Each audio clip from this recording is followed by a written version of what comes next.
loophole that doesn't exist. The 200 rescues in Chicago source their dogs from the same source as the 3 remaining pet shops in Chicago. These rescues, however, are repeatedly buying from unregulated breeders that have violations. We do not. It is these rescues that are supporting substandard breeding.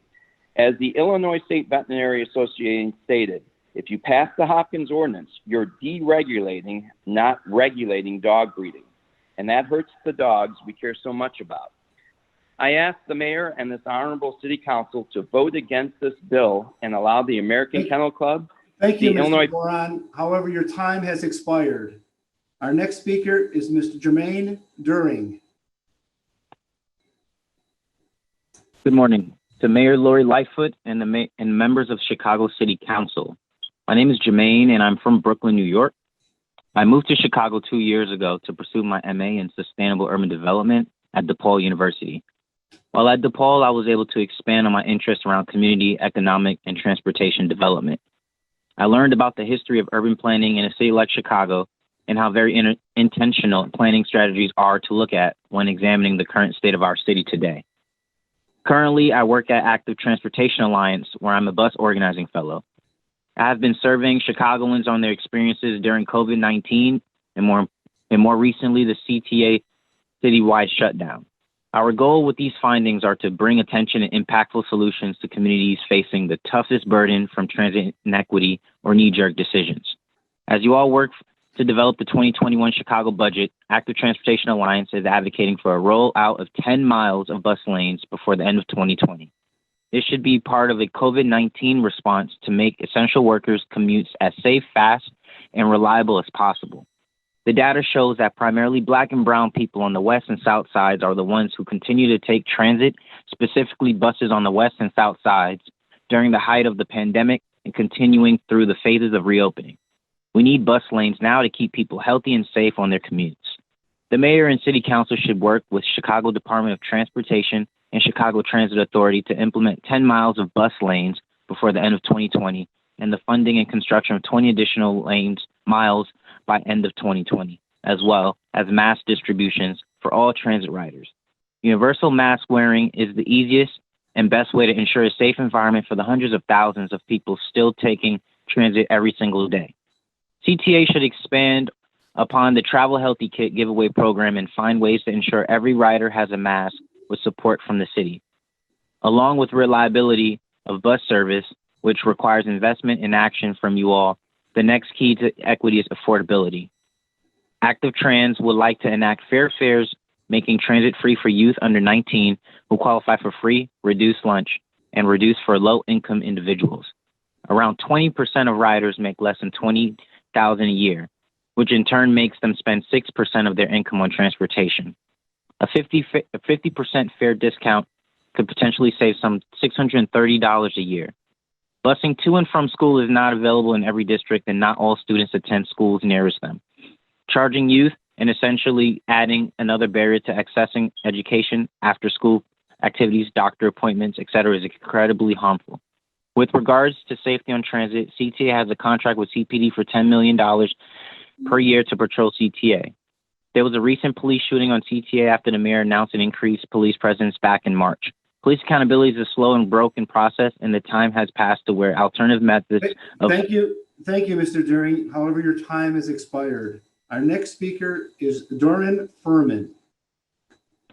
Oh, hello. Thank you. Good morning, Mayor Lightfoot and esteemed members of the Chicago City Council. My name is Dorian Furman, and I'm one of the co-founders of Parents Against Vaping E-Cigarettes. We started PAVE in 2018 as a grassroots response to the predatory behavior of e-cigarettes and vaping companies like Juul then and Puff Bar now that target teens. In April of 2018, we discovered that Juul had sent a representative into our son's unsuspecting high school to tell ninth graders when the teachers left the room that the company's wildly popular e-cigarette was, quote, totally safe. We and our kids testified about this in Congress. But what began as 3 moms sitting around a kitchen table has turned into a national grassroots movement of parents, including many here in the Chicago area, who won't stand by and let these e-cigarette companies and vape shops target our kids. Data from the 2019 National Youth Tobacco Survey shows that youth e-cigarette epidemic is raging. E-cigarette use among high school students rose 135% over 2 years to 1 in 4 high schoolers using e-cigarettes. 5.3 million teens are vaping, many suffering from severe addiction to the enormous amounts of nicotine contained in e-cigarettes. Over 90% of kids who vape use a flavored product. The data is also clear that vaping has serious negative impacts on children's long-term health. E-cigarettes contain enormous amounts of nicotine that can cause anxiety, depression, mood disorders, and permanent cognitive change to an adolescent's developing brain, create pathways for further addiction. And then there is harm to our kids' precious developing lungs. And it's even more essential that we protect our kids' respiratory health during the pandemic. During the COVID stay-at-home order, we received emails from parents around Illinois upset that local vape shops were illegally delivering vaping products to teens who are quarantined at home. The federal regulations on e-cigarettes and vaping products do not prevent kids from accessing flavored e-cigarettes. They leave menthol pod system like Juul on the market, but also open tank systems whose flavored juices will be used to refill other systems and thousands of disposable flavored e-cigarette products. These disposable devices are teen favorites. They are cheap and come in a variety of flavors. And just Monday, FDA sent a warning letter demanding that Puff Bar, the latest teen favorite and the most egregious of these brands, stop illegally marketing and selling its product. But in the absence of cohesive federal guidelines and until states and cities like Chicago ban all flavored e-cigarette products, we will simply be playing an endless game of whack-a-mole. It is more important than ever that major cities like Chicago lead by example and ban all flavored e-cigarettes and tobacco products. That must include menthol cigarettes, left on the market in 2009 when all other flavored cigarettes were banned. The African American Tobacco Control Leadership Council and its many partners have been calling for a ban on menthol for years because Big Tobacco has used menthol cigarettes to target African American families for generations. We hope that the great city of Chicago Thank you, will... Ms. Furman. However, your time has expired. Our next speaker is Ms. Amy Falk. Good morning, Mayor Lightfoot and council members. My name is Amy Falk, and I'm a resident of Lincoln Park and live in a building closest to General Iron. I'm echoing the calls from thousands of North and South Side residents to keep General Iron shut down during this pandemic. General Iron is a serial polluter that has run roughshod over this council and the mayor's office dating back to the Daley administration. General Iron has been caught breaking environmental rules by city, state, and federal agencies with no consequences. In May, it had 2 massive explosions that literally shook our houses. Despite this environmentally negative occurrence, the city has rolled out the red carpet for it to reopen. Reopen, really? So what's with this special treatment? It's simple. They have bought off the city. General Iron contributes to aldermen like it's a sport. Is this the leadership your voters expect? I'm thinking not. What's crazier is that many of these pay-to-play benefactors are in leadership positions within your administration, Mayor. I invite you to ask your Finance Committee Chairman, the Government and Ethics Chairman, and even your Environmental Committee Chairman about their donations from General Iron and consider the conflict of interest this creates in the minds of your residents who look to their leadership to make decisions in their best interest.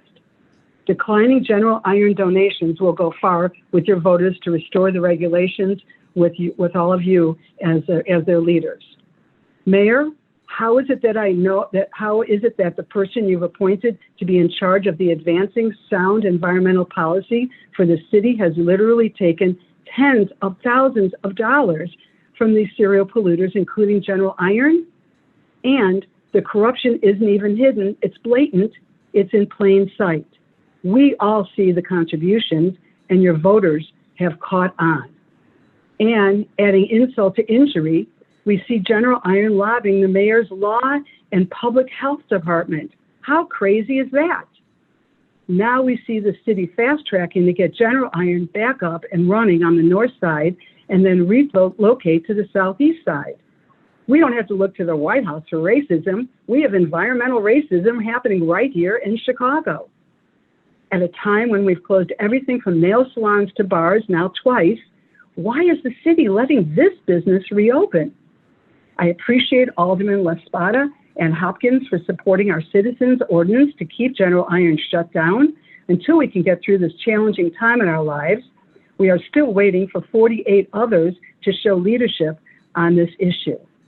I can only hope that the city ushers General Iron down to the 10th Ward and that Alderman Garza and our fellow Thank you, Chicago... Ms. Falk. However, your time has expired. Our next speaker is Mr. Daniel Adams. Good morning, Mayor Lightfoot and members of the Chicago City Council. My name is Daniel Adams. I'm a lifelong Chicago resident and manage residential properties in the Palmer Square, Logan Square, and Avondale neighborhoods. I'm speaking out against the Fair Notice Ordinance, which quite ironically wasn't given notice to the public until after it had passed committee. The vast majority of Chicago's housing providers are like myself, those who manage 2 and 3 flats or even up to courtyard buildings. They hire locally, buy locally, and are active in CAPS meetings and participate in local block clubs. Housing providers are in the business of providing housing, and we should be supporting them, not making their lives more difficult. Our housing providers are in a big crisis right now. Because of this pandemic, housing providers are struggling to keep their buildings open and pay their bills when many of their residents are unable to pay rent. We aren't asking grocery stores to give away free food or pharmacies to give away free medication, but somehow we are asking housing providers to give away free housing. Every housing provider will tell you it is a joy to have a good tenant who pays on time, is responsible and courteous. Housing providers will do anything to keep a good tenant. The process to evict a bad tenant takes months and costs exceed into the thousands of dollars. And once we inform a bad tenant they are being evicted, they simply double down on their bad behavior. And with this ordinance, that would be 4 months or more of sheer torture for their neighbors. When voting on today's Fair Notice Ordinance, ask yourself these questions. How does a housing provider remove a bad tenant who is making too much noise, having parties, and ruining the quality of life for everyone in the building? How does this stop disinvestment in my cherished neighborhood or in my ward? How does this help a developer come into the south and west sides and create much needed jobs and local economic development? What this ordinance does do is eliminate month-to-month tenancies. It forces responsible individuals like myself to give up being a housing provider, to encourage us to sell our properties to large corporations whose only interest is not being a good neighbor. Everyone wants more housing. We all want better options for Chicagoans to live in, but this isn't it because it simply rewards bad actors at the expense of everyone else. It makes it more difficult for neighborhood housing providers to continue providing good homes to Chicagoans. We should be working on the crisis that is ever so present and is standing right before all of us. We should wait until this pandemic is over before making any permanent changes. I thank you all for your time and attention. Thank you, Mr. Adams. Our next speaker is Mr. Joe Mizzi. Council members, Mayor, thank you for your time. My name is Joe Mizzi, and I have been a resident of Chicago for 14 years. I'm originally from Detroit, and I'm a musician turned software developer. I went to school and worked along Jackson Avenue downtown for roughly the first 10 years I was a resident of the city, and now I work for a company based out of Fulton Market where I'm the director of software engineering. I've lived in a number of different neighborhoods before settling in Printers Row with my wife almost 5 years ago. I love this city, and while I may not have been born here, I consider this my home. Having spent so much time downtown in the last 14 years, I've seen a lot of protests. Occupy, Women's March, Teacher Strike, Black Lives Matter, just to name a few. I've participated in some of these myself. My wife and I happened to be taking a walk in the park while the Buckingham Fountain protest made its way to the Columbus statue this past weekend. I was dismayed as I saw what was going on and realized that things might turn south. The police response was swift and drastic, and having been a Navy peer in the middle of the 4th of July stampede, I know how these situations can turn dangerous quickly. I don't condone any violence, not by our citizens, not by our officers.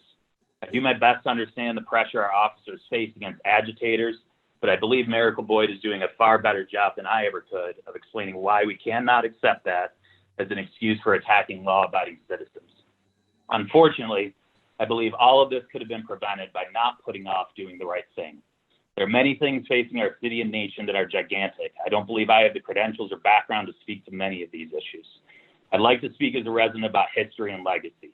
Christopher Columbus, when one looks beyond the fairy tales told to us in history books, is not a man to be revered. He was not a man caught up in the brutality of his time. He was a brutal man of his time.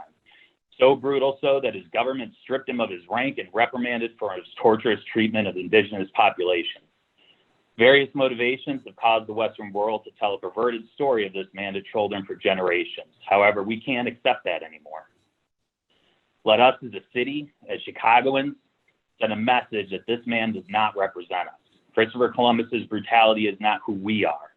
Mayor, council members, please remove the statue of Christopher Columbus and place his likeness only where the truth of his story can be exercised along his image and name. Put our legacy on the right side of history. Thank you for your time. Thank you, Mr. Mizzi. And our next speaker is Ms. Manzi Katura.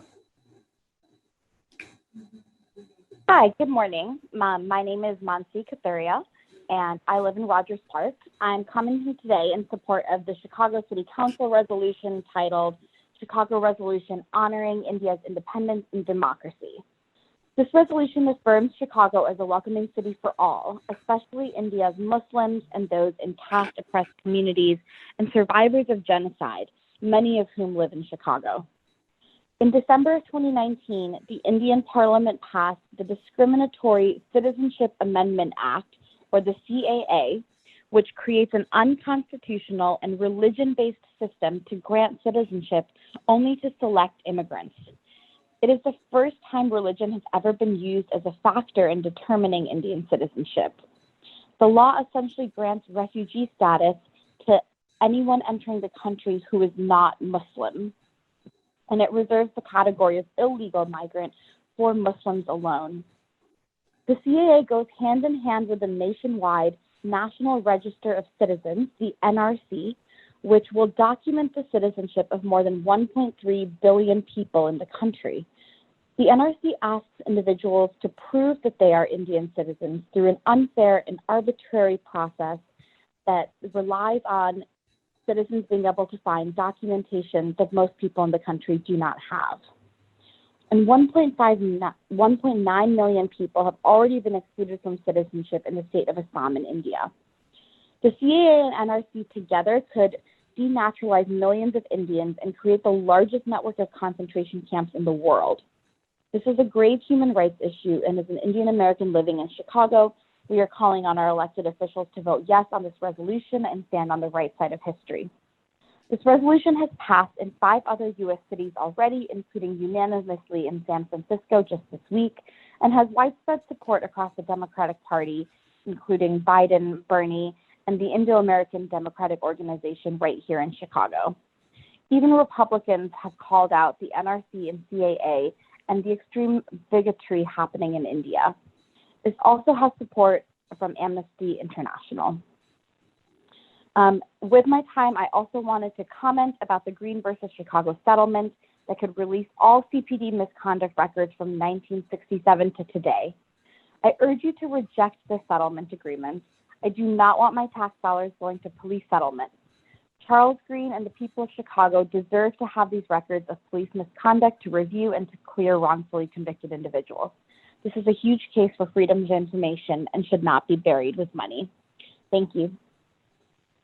Thank you, Ms. Katsura, and thank all the speakers today. However, the time allotted for the public comment period has expired.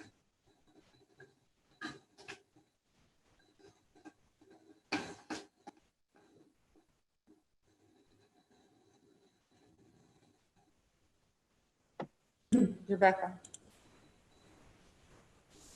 Madam President, Alderman Cardenas wants to be reported present.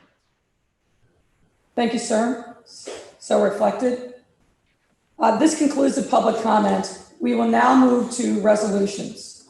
In the interest of respecting people's times, we will forego the verbatim reading of the resolutions. Instead, hear remarks from the City Council. We have some congratulatory retirement resolutions and one other that we will be asking for the members to consider and pass. We will start with a resolution brought forward by Alderman Vasquez related to Affinity Community Services. Alderman Vasquez, the floor is yours. Thank you very much, Madam Chair. Yes, I am proud to be introducing this resolution recognizing 25 years, the anniversary of Affinity Community Services. Affinity is a Black LGBTQ woman-led organization that began 25 years ago as a result of not being let into the Bud Billiken Parade. A group of LGBTQ Black women organized, petitioned, were able to march, and from that victory began the organization. And they've done so many things. They've been inducted into the Gay and Lesbian Hall of Fame. And really the act of doing that, especially 25 years ago, is something that to me speaks to me as someone who had to come to an understanding, because I had my own ignorance, and to really understand how challenging, how difficult it must have been to actually assert itself as an organization and to be a Southside organization, to uplift Black LGBTQ women who wanted to live their authentic life and wanted to create a space to grow and organize and really make that statement just by existing is something that really moved me. And so I wanted to make sure to introduce that and to really shout out some of the amazing leaders of the organization, back to its first executive director, Kim Hunt, to Amani Rupert, who has done many amazing things, and the current board of Anna Deshawn, Aisha Davis, and Jess Thurman. I think that in a time where we want to recognize people's true existence and struggles that we all have to go through, I wanted to make sure that we're celebrated. And so I thank you for the opportunity to do so.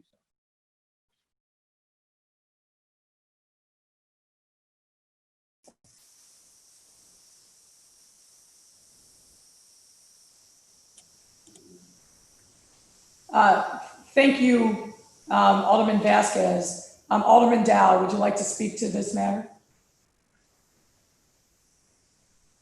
Yes, thank you, Madam President. I wanted to be associated with this resolution. I am a co-sponsor of this resolution as well. Affinity Community Services is located in the 3rd Ward, and I'm happy to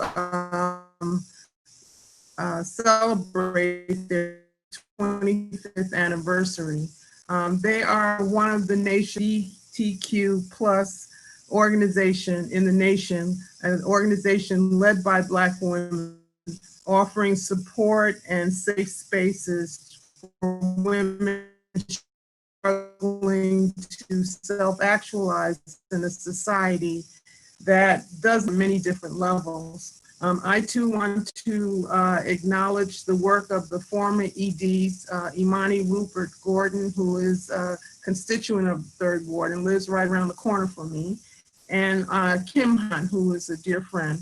I also want to acknowledge, I believe, the new executive director, Mackenzie Mack, and the board president, Anna Deshawn Rainey.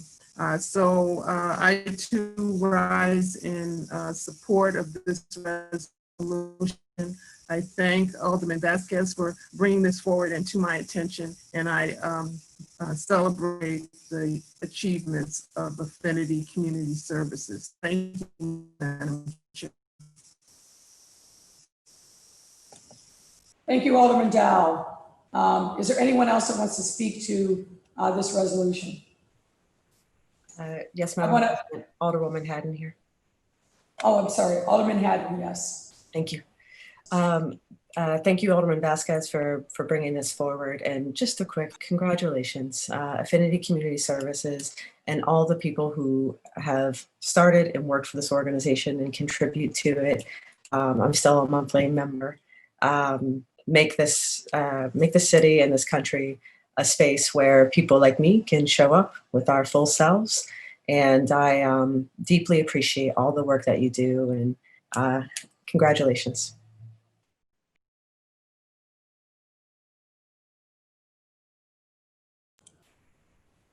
Thank you, Alderman Hadden. Any others that wish to speak to the Affinity Community Services resolution? Alderman Vasquez, thank you for bringing this forward. I agree with you in the comments of Alderman Dow that Affinity Community Services is an important organization and that they do great work on behalf of the LGBTQ community, and particularly Black lesbians. Alderman Vasquez, do you wish to move a passage of this resolution by the first quorum roll call? Yes, I do, Madam Mayor. So moved. Hearing no objection, so ordered. Next up is a resolution upon the retirement of former First Deputy Anthony Riccio. Are there members that wish to be heard in support of this resolution? Moore. Alderman David, the chair recognizes Alderman David Moore. Thank you, Madam President. Absolutely. One of the things, being an alderman, you have the opportunity, or you have the task of making sure that your constituents' needs as it relates to safety get answered and addressed. And since I've been alderman, there have been several people that I can definitely always depend on. And Riccio was one of those guys, down to earth, straight shooter, and no pun intended, but straight to the point of whatever your needs were, and he would get the right people to you. He's definitely going to be missed, but more than anything for me, I think I know he served this department well. And I just want to congratulate him on his retirement. I know a person like him, he'll probably only sit down for 2 or 3 months and be back at doing something else again. So you can't keep a good man like that down for too long. So I appreciate his service to this city, and thank him for personally being someone that I can reach out to on a consistent basis. Thank you, Madam President.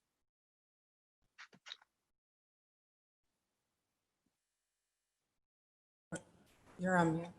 The chair recognizes, thank you, Alderman Moore. The chair recognizes Alderman Napolitano. Thank you, Madam President. I too support this resolution. First Deputy Superintendent Riccio, I think, was an incredible addition to the Chicago Police Department, not only for the police officers, but as well as the citizens of the city of Chicago. He's going to be missed.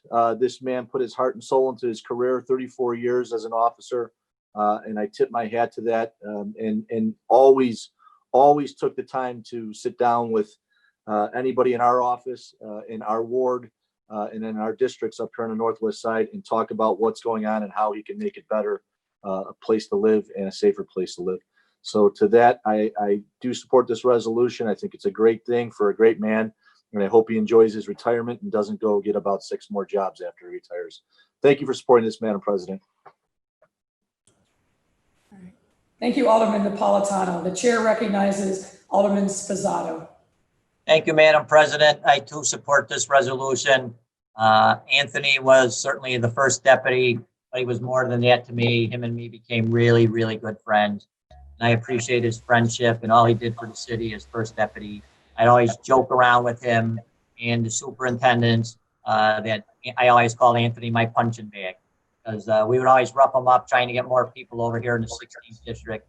But he's truly a leader, is well respected, well liked officer, and it was pretty hard to find people that didn't like or respect him. So Anthony, appreciate all you did for this great city, for the 16th district, and myself. So best wishes to you. I know we'll be friends forever. I don't know if you're listening right now, but thank you for everything. Thank you, Madam President. Thank you, Alderman Sposato. The chair recognizes Alderman Daley Thompson. Thank you, Madam President. I just, on behalf of the residents here in the 11th Ward, I just want to congratulate First Deputy Riccio on a great career, and wish him all the best in his new endeavors. I know people have talked about other jobs that he'll probably get, but hopefully he'll take time and enjoy some time with his family. He's a credit to his family, second generation police officer. And I just, on behalf of the residents here in the 11th Ward, we want to thank you for your service to the city. You're a great public servant. Thank you. Okay, Rebecca. Thank you, Alderman Daley Thompson. The chair recognizes Alderman Raboyos. Thank you, Madam President. I too want to be recognized in this resolution. I met Mr. Riccio when he was a sergeant and came a long way. And it's, you know, there's a saying in Espanol, nadie sabe lo que tiene hasta que lo pierde, meaning that you don't know what you have till you lose it. This guy was very dedicated to his job, very dedicated to this community, and I just hope that some of the folks that are still there learned and shared something with Mr. Riccio, because it will really help their career. He will be missed. I wish him well. I wish his family well.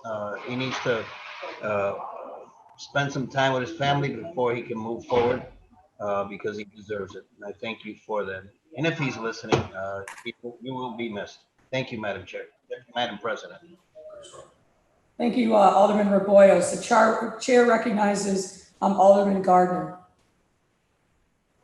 Thank you, Madam. And I too rise in support of this resolution. And on behalf of the 45th Ward, you will be missed by our residents and your colleagues. At a time when officers are often overlooked for their service to our city, I want to say thank you, and we salute you for a job well done. Stay safe and God bless. Thank you, Alderman Gardner. The chair recognizes Alderman Lopez. Thank you and good morning, Madam President. I too rise in support of this resolution. I want to wish the first deputy the best of luck in his retirement. On behalf of the communities of Brighton Park, Gage Park, Back of the Yards, and West Englewood, his presence has been felt in our efforts over the years to address the gang violence. And I appreciate having a willing partner able to help and join us and support our police locally to address the matters of safety that are of the utmost concern to my residents. Thank you. Thank you, Alderman Lopez. The chair recognizes Public Safety Chair Chris Taliaferro. Thank you, Madam President. I too rise in support of this resolution and want to congratulate First Deputy Ricky on behalf of the 29th Ward. First Deputy, you've had a very distinguished career, rising from patrolman all the way to the rank of First Deputy, the second highest rank on the Chicago Police Department. And that's just a testament to a well-rounded and professional career. To me, you've accomplished something that many folks have not been able to accomplish on our Chicago Police Department, and that's to gain the respect of the entire department. You are known as a people's police, and you are known as a police officer's police. You've been able to balance the needs of the communities as well as the needs of your officers, and you've balanced that very well. It is my hope that you get a bass boat or any kind of fishing boat and a couple of rods and reels and enjoy the rest of your career. But I know your love for this city and others throughout this state is so great that you'll hardly be sitting down. And I could see your challenge taking you to another jurisdiction and hoping to bring a better municipality there. So thank you for your service. It is indeed a well-rounded career, and I thank you. And thank you, Madam President.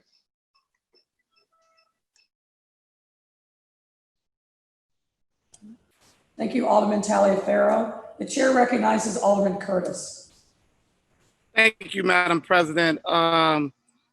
Also, thank you, First Deputy, for your years of service. You've always been great to talk with and help us solve our problems here in the 18th Ward. Even in these trying times, we hate to see you go, but congratulations, you deserve it. Thank you, Madam President. Thank you, Alderman Curtis. I too support this resolution. Tony Riccio is a son of this city, a man who loves this city.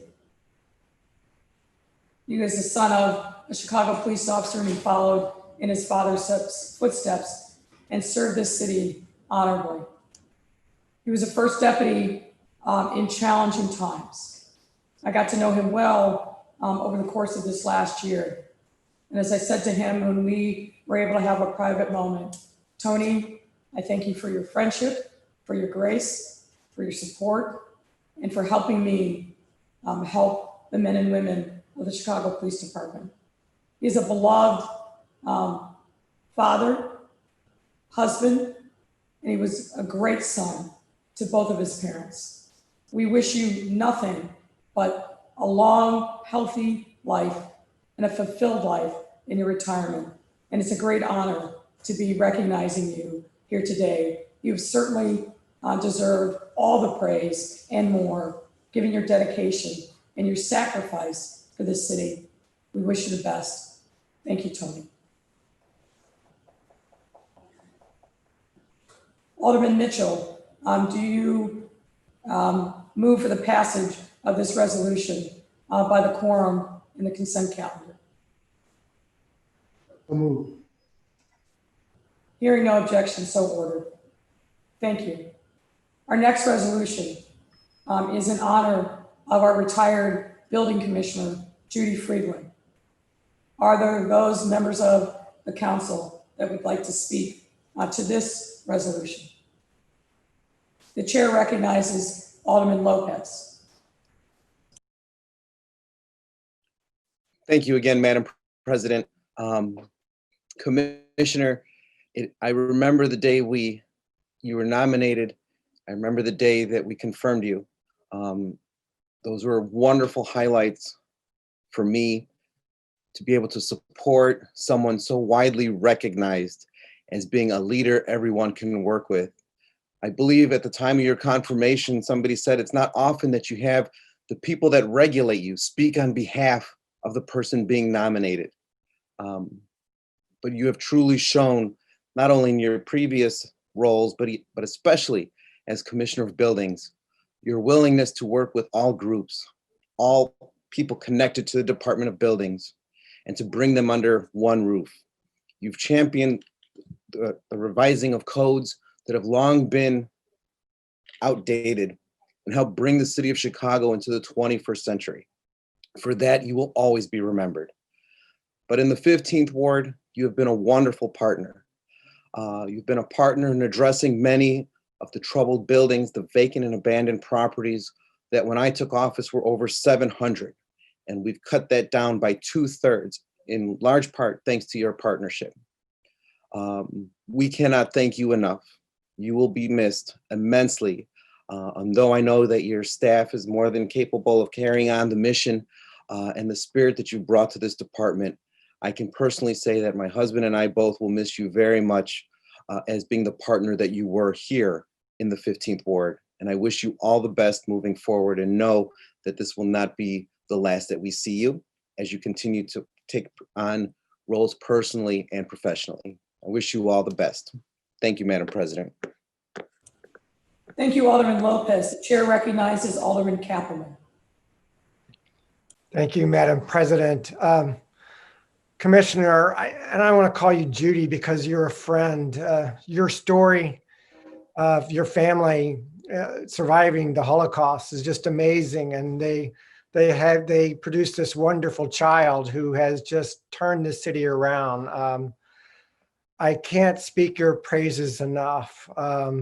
Response time also to our calls, amazing. I don't know how you did it, but I will forever be the president of your fan club. Thank you so much. Thank you, Madam President. Thank you, Alderman Cappleman. The chair recognizes Alderman Sawyer. Thank you, Madam President. I too stand in support of this resolution. Judy, I want to thank you for your service to the city, your career from Corporation Counsel's office and then to the building department. You've done phenomenal work. And on a personal level, you've been my friend for over 30 years. And I guess I'm dating ourselves, but going back to law school together, and we continued our friendship all throughout this time. I appreciate your service. I know it's not the last time we'll see you. We're going to see you around because you have too much to offer the city. But thank you for your service. You've done well, and you'll continue to do well. God bless you in all your endeavors. And thank you, Madam President.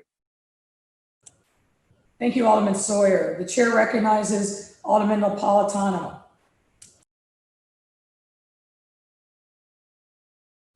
Thank you, Madam President. I too support this resolution on behalf of the Commissioner's retirement, Commissioner Friedland.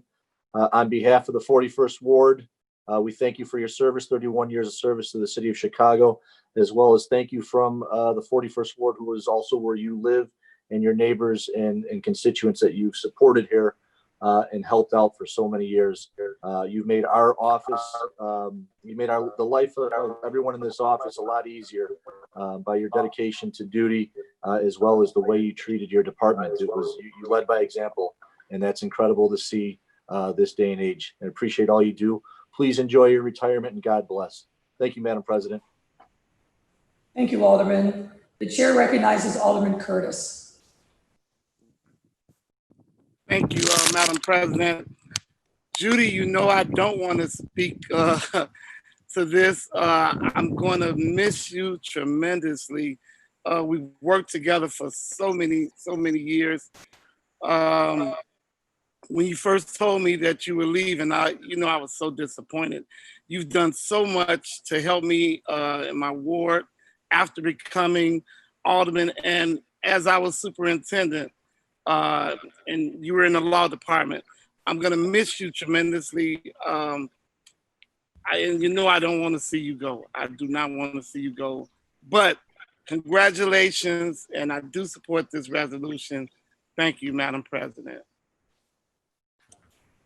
Thank you, Alderman Curtis. The chair recognizes Alderman Moore. Thank you, Madam President.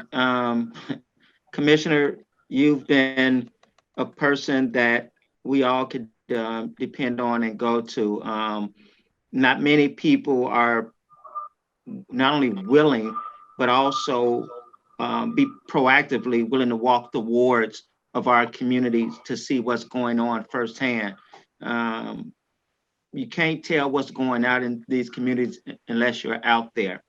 And you get out there, and you've gotten out there, and you did it with such grace, but yet tenacity, and making sure that our businesses would be in our buildings would be better than what you founded.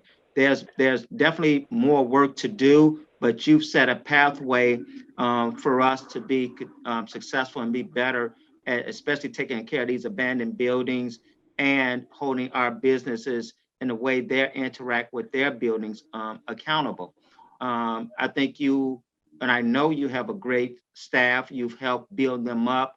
And although you will be missed, you left a great person in Marlene Hopkins that would undoubtedly come in and make a difference. And so I appreciate you for giving her the tools that she needed to be a better assistant commissioner to you, as well as being able to just make our communities better. So thank you for your service. Again, I know you're not done, because again, you can go get some rest for a little while, but you're a person that you care. And when you care, you're going to get involved because there's work to be done. I don't know how you're going to do it, but you're going to do it. And so I just appreciate you and your service to this city, and especially to the residents of the 17th Ward. Thank you, Madam President. Thank you, Alderman. The chair recognizes Alderman Burnett. Thank you, Madam President. I also want to support this resolution. Julie, we're going to miss you. You've worked with us in a myriad of ways in our community. I appreciate all of the cranes that are up in my ward. Businesses really appreciate you. You have a big picture. You've worked with us on getting buildings torn down. I've bought affordable housing developers to you, and you found a way to make it where they can do their affordable housing.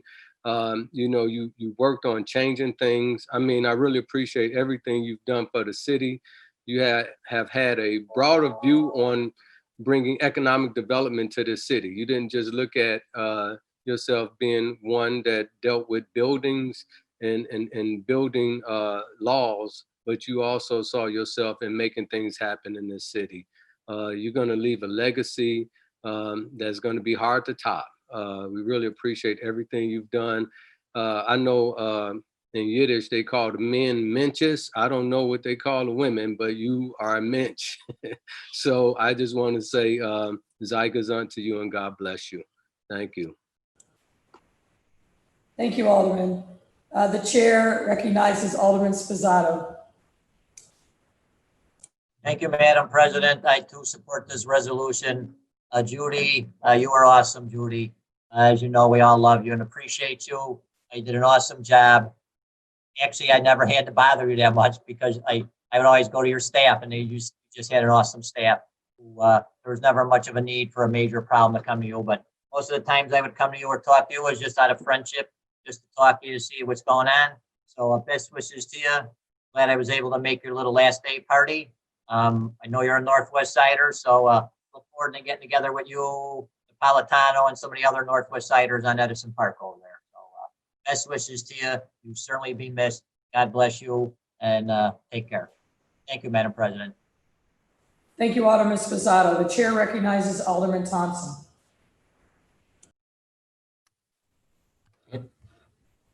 Thank you, Madam Chair. Oh, I got a little, there we go. Thank you, Madam President. I too support this resolution.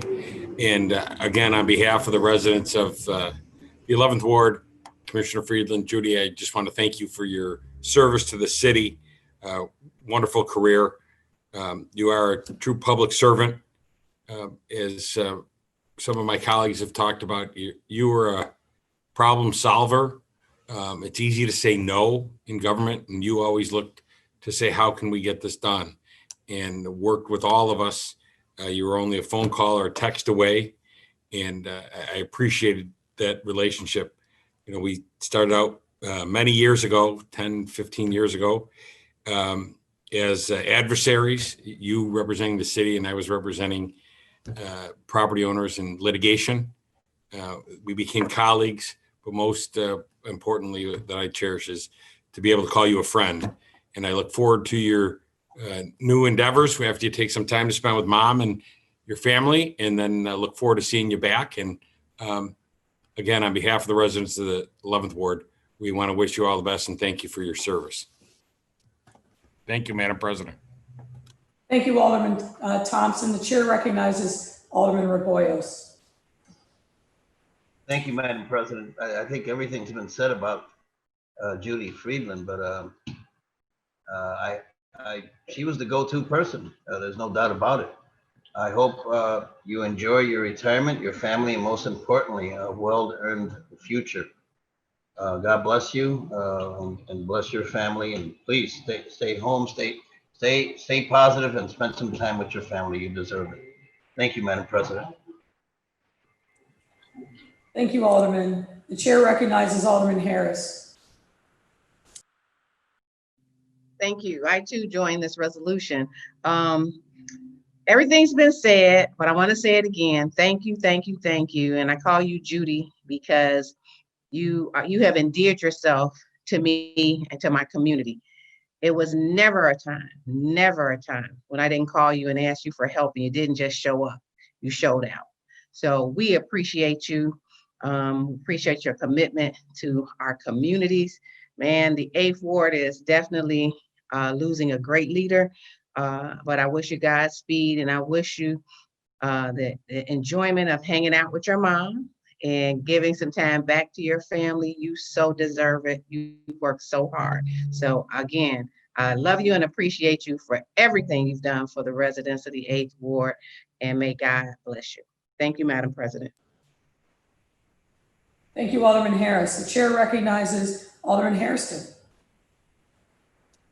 Thank you, Madam Chair, members of the City Council. Commissioner, you have been a lifeline for the 5th Ward, the land of buildings.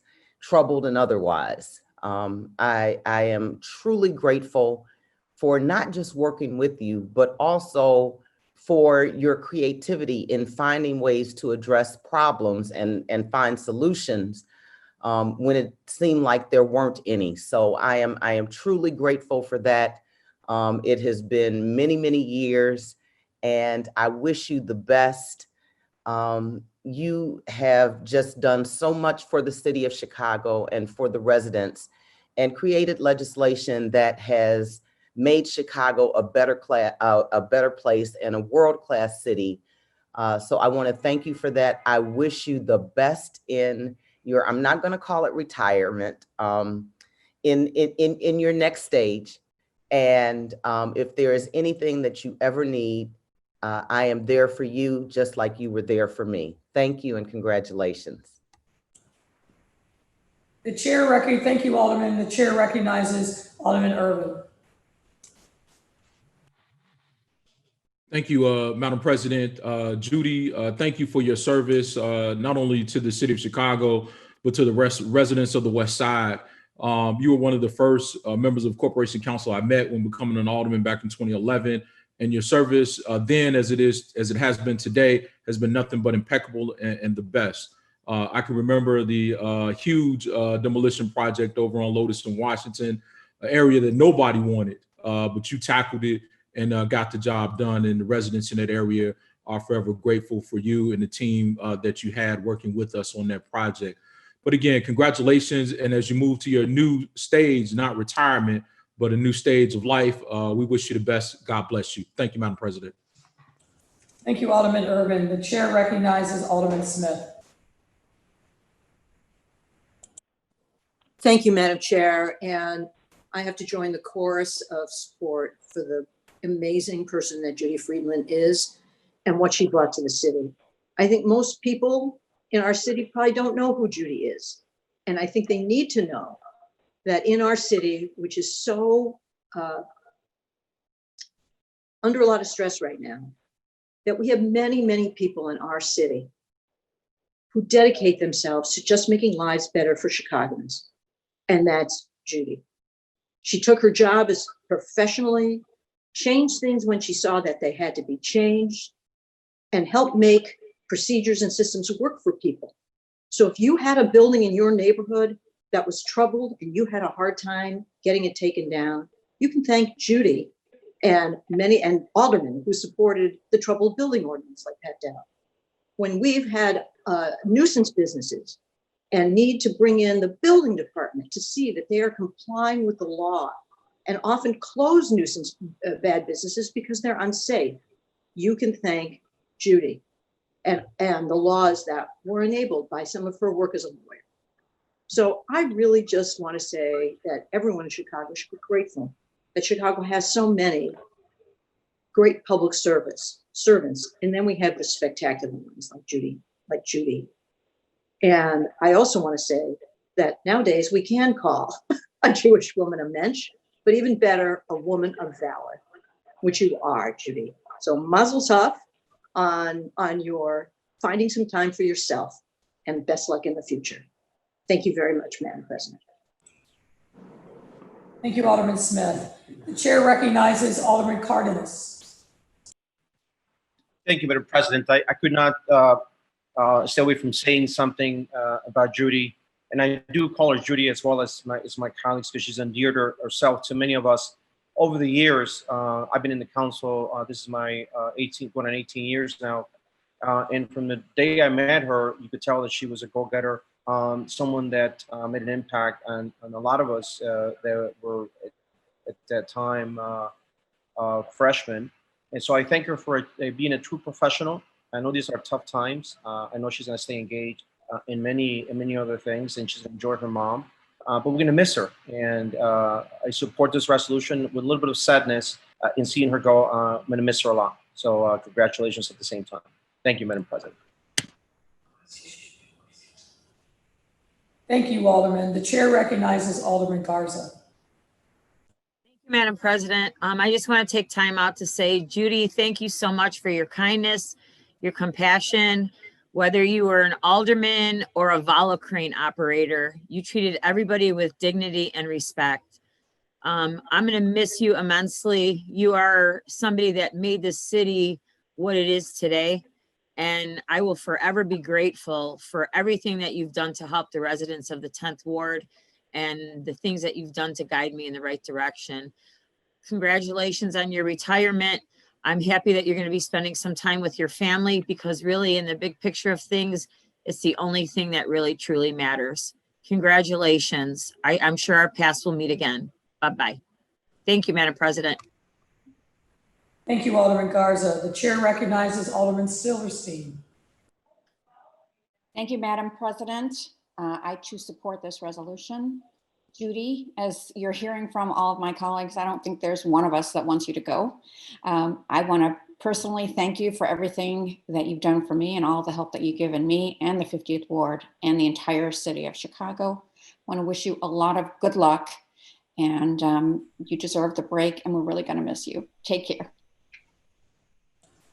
Thank you, Alderman. The chair recognizes Alderman Dow.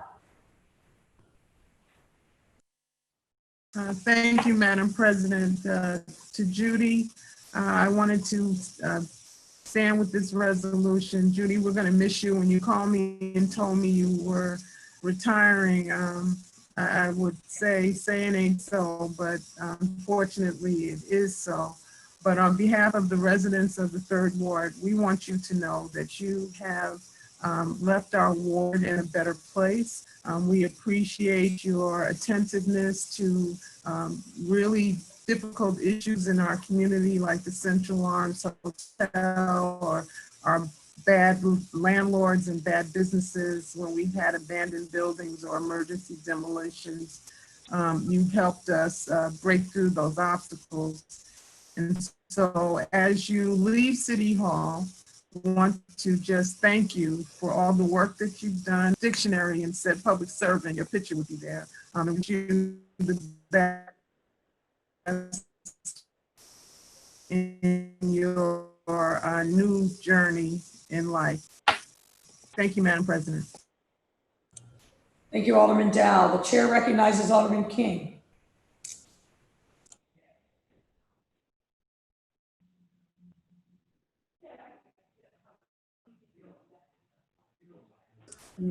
Alderman King, I think you're on mute. Can you start again?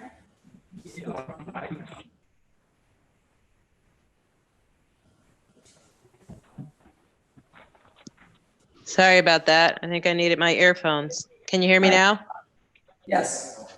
Okay, I apologize. Thank you, Madam President. Commissioner, I just wanted to add to the chorus of thank yous. I talked to you personally, but I feel it's important to publicly thank you for your service.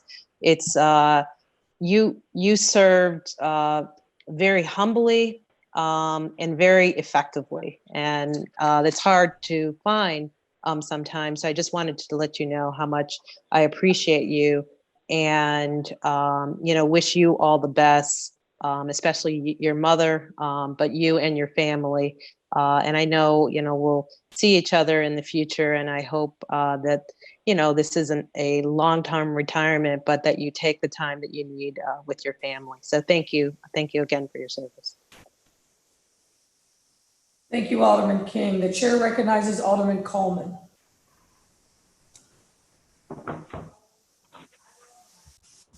Thank you, Madam President. And to Commissioner Friedland, you were my first commissioner that welcomed me to City Council. And just in this year, you have really helped make the 16th Ward a better place in addressing the quality of life for some of the buildings, the troubled buildings.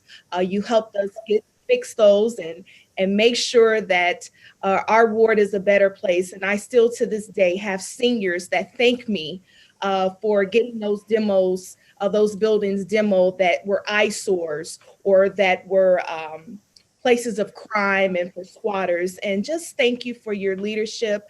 I am going to miss your good follicles, as I always tell you when I see you. congratulations. And I'm sure that Marlene Hopkins will carry on the mantle as she has. The whole department has been so great and patient with this new alderman. So thank you and God bless you.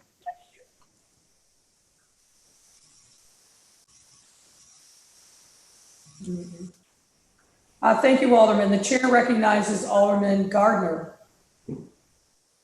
Thank you, Madam President. I too rise in support of this resolution. Thank you, Commissioner Friedland, for your work and your support as Commissioner of Buildings. It wasn't that long ago when I was a freshman alderman, I was fighting what felt like a lone uphill against powerful and wealthy developers in my ward for what was right and just for our residents. Your willingness to listen and your words of advice during those tough times will not be forgotten. Thank you for your service to our beloved city of Chicago. Enjoy your retirement. Thank you, Madam President.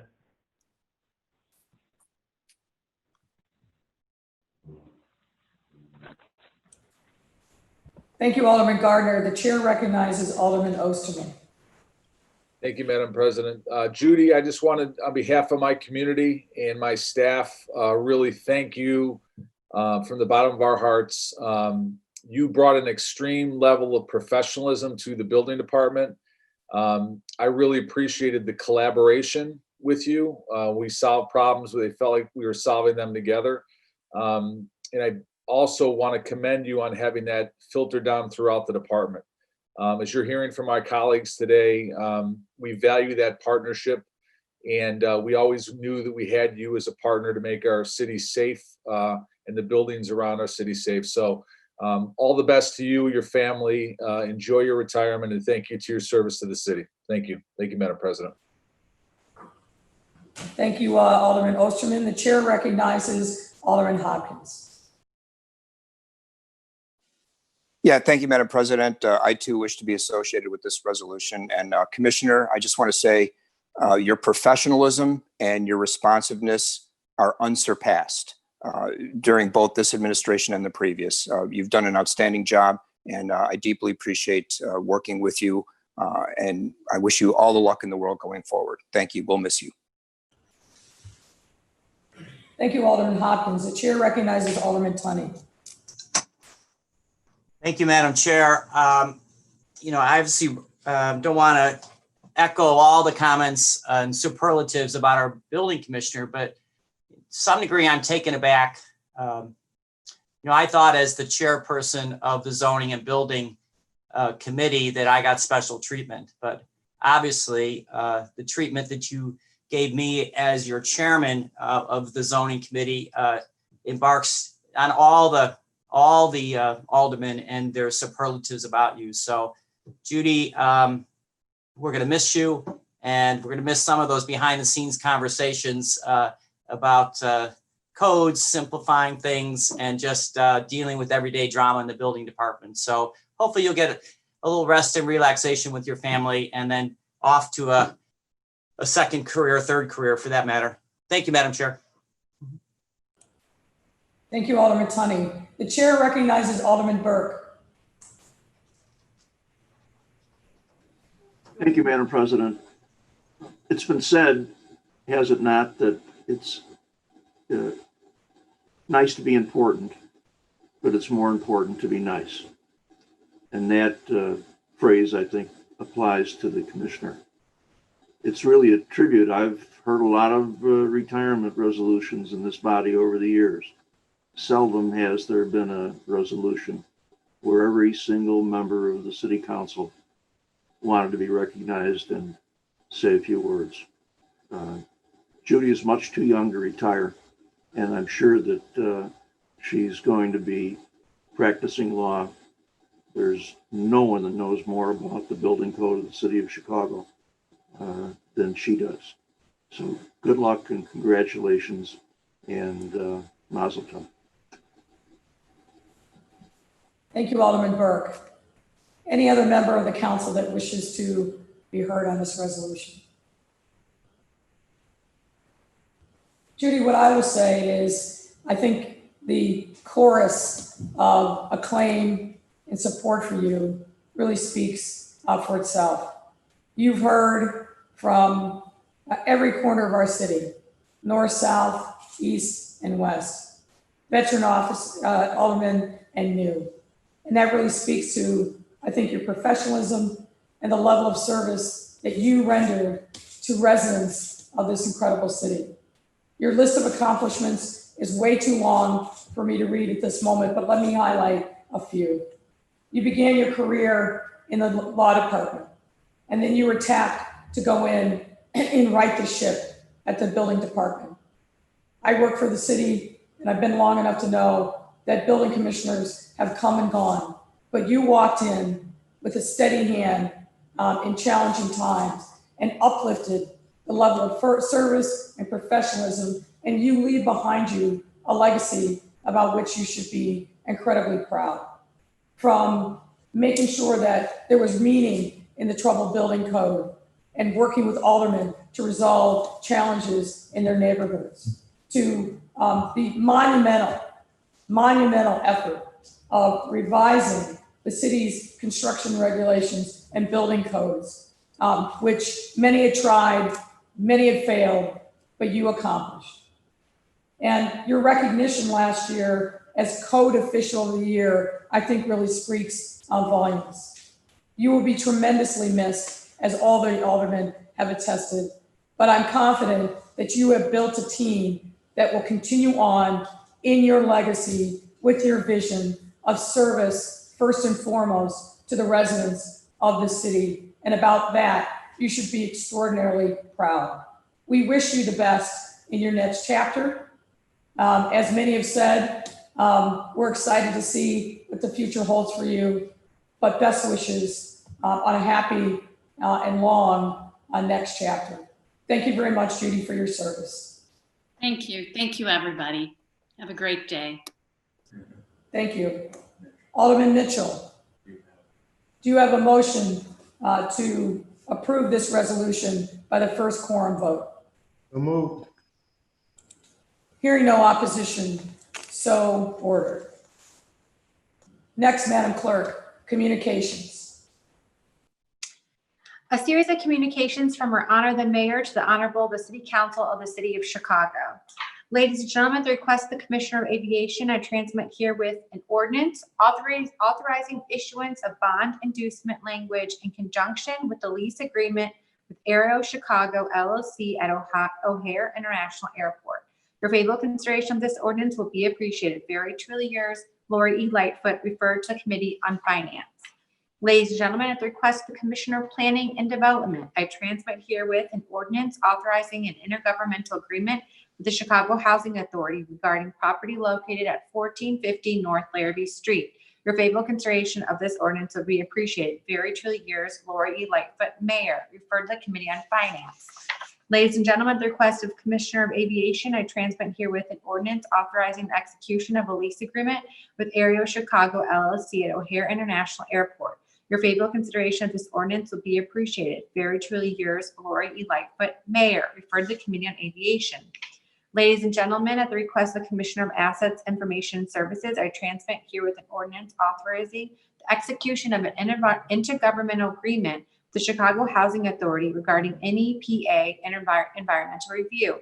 Your favorable consideration of this ordinance will be appreciated. Very truly yours, Lori E. Lightfoot, Mayor, referred to the Committee on Budget and Government Operations. Ladies and gentlemen, at the request of Commissioner of Planning and Development, I transmit here with an ordinance authorizing the execution of a redevelopment agreement for expenditure of neighborhood opportunity funds for Exkina Business Incubator. Your favorite consideration of this ordinance will be appreciated. Very truly yours, Lori E. Lightfoot, Mayor, referred to the Committee on Budget and Government Operations. Ladies and gentlemen, at the request of the Budget Director, I transmit herewith a Fund 925 amendment. Your favorable consideration of this ordinance will be appreciated. Very truly yours, Lori E. Lightfoot, Mayor, referred to the Committee on Budget and Government Operations. Ladies and gentlemen, at the request of the Commissioner of Planning and Development, I transmit here with an ordinance authorizing an amendment to a conservation easement agreement with Open Lands. Your favorable consideration of this ordinance will be appreciated. Very truly yours, Lori E. Lightfoot, Mayor, referred to the Committee on Housing and Real Estate. Ladies and gentlemen, at the request of Commissioner of Planning and Development, I transmit herewith an ordinance authorizing the sale of city-owned property. Your favorable consideration of this ordinance will be appreciated. Very truly yours, Lori E. Lightfoot, Mayor, referred to the Committee on Housing and Real Estate. Ladies and gentlemen, at the request of Commissioner of Assets, Information and Services, I transmit herewith ordinances authorizing the execution of lease agreements. Your favorable consideration of these ordinances would be appreciated. Very truly yours, Lori E. Lightfoot, Mayor, referred to the Committee on Housing and Real Estate.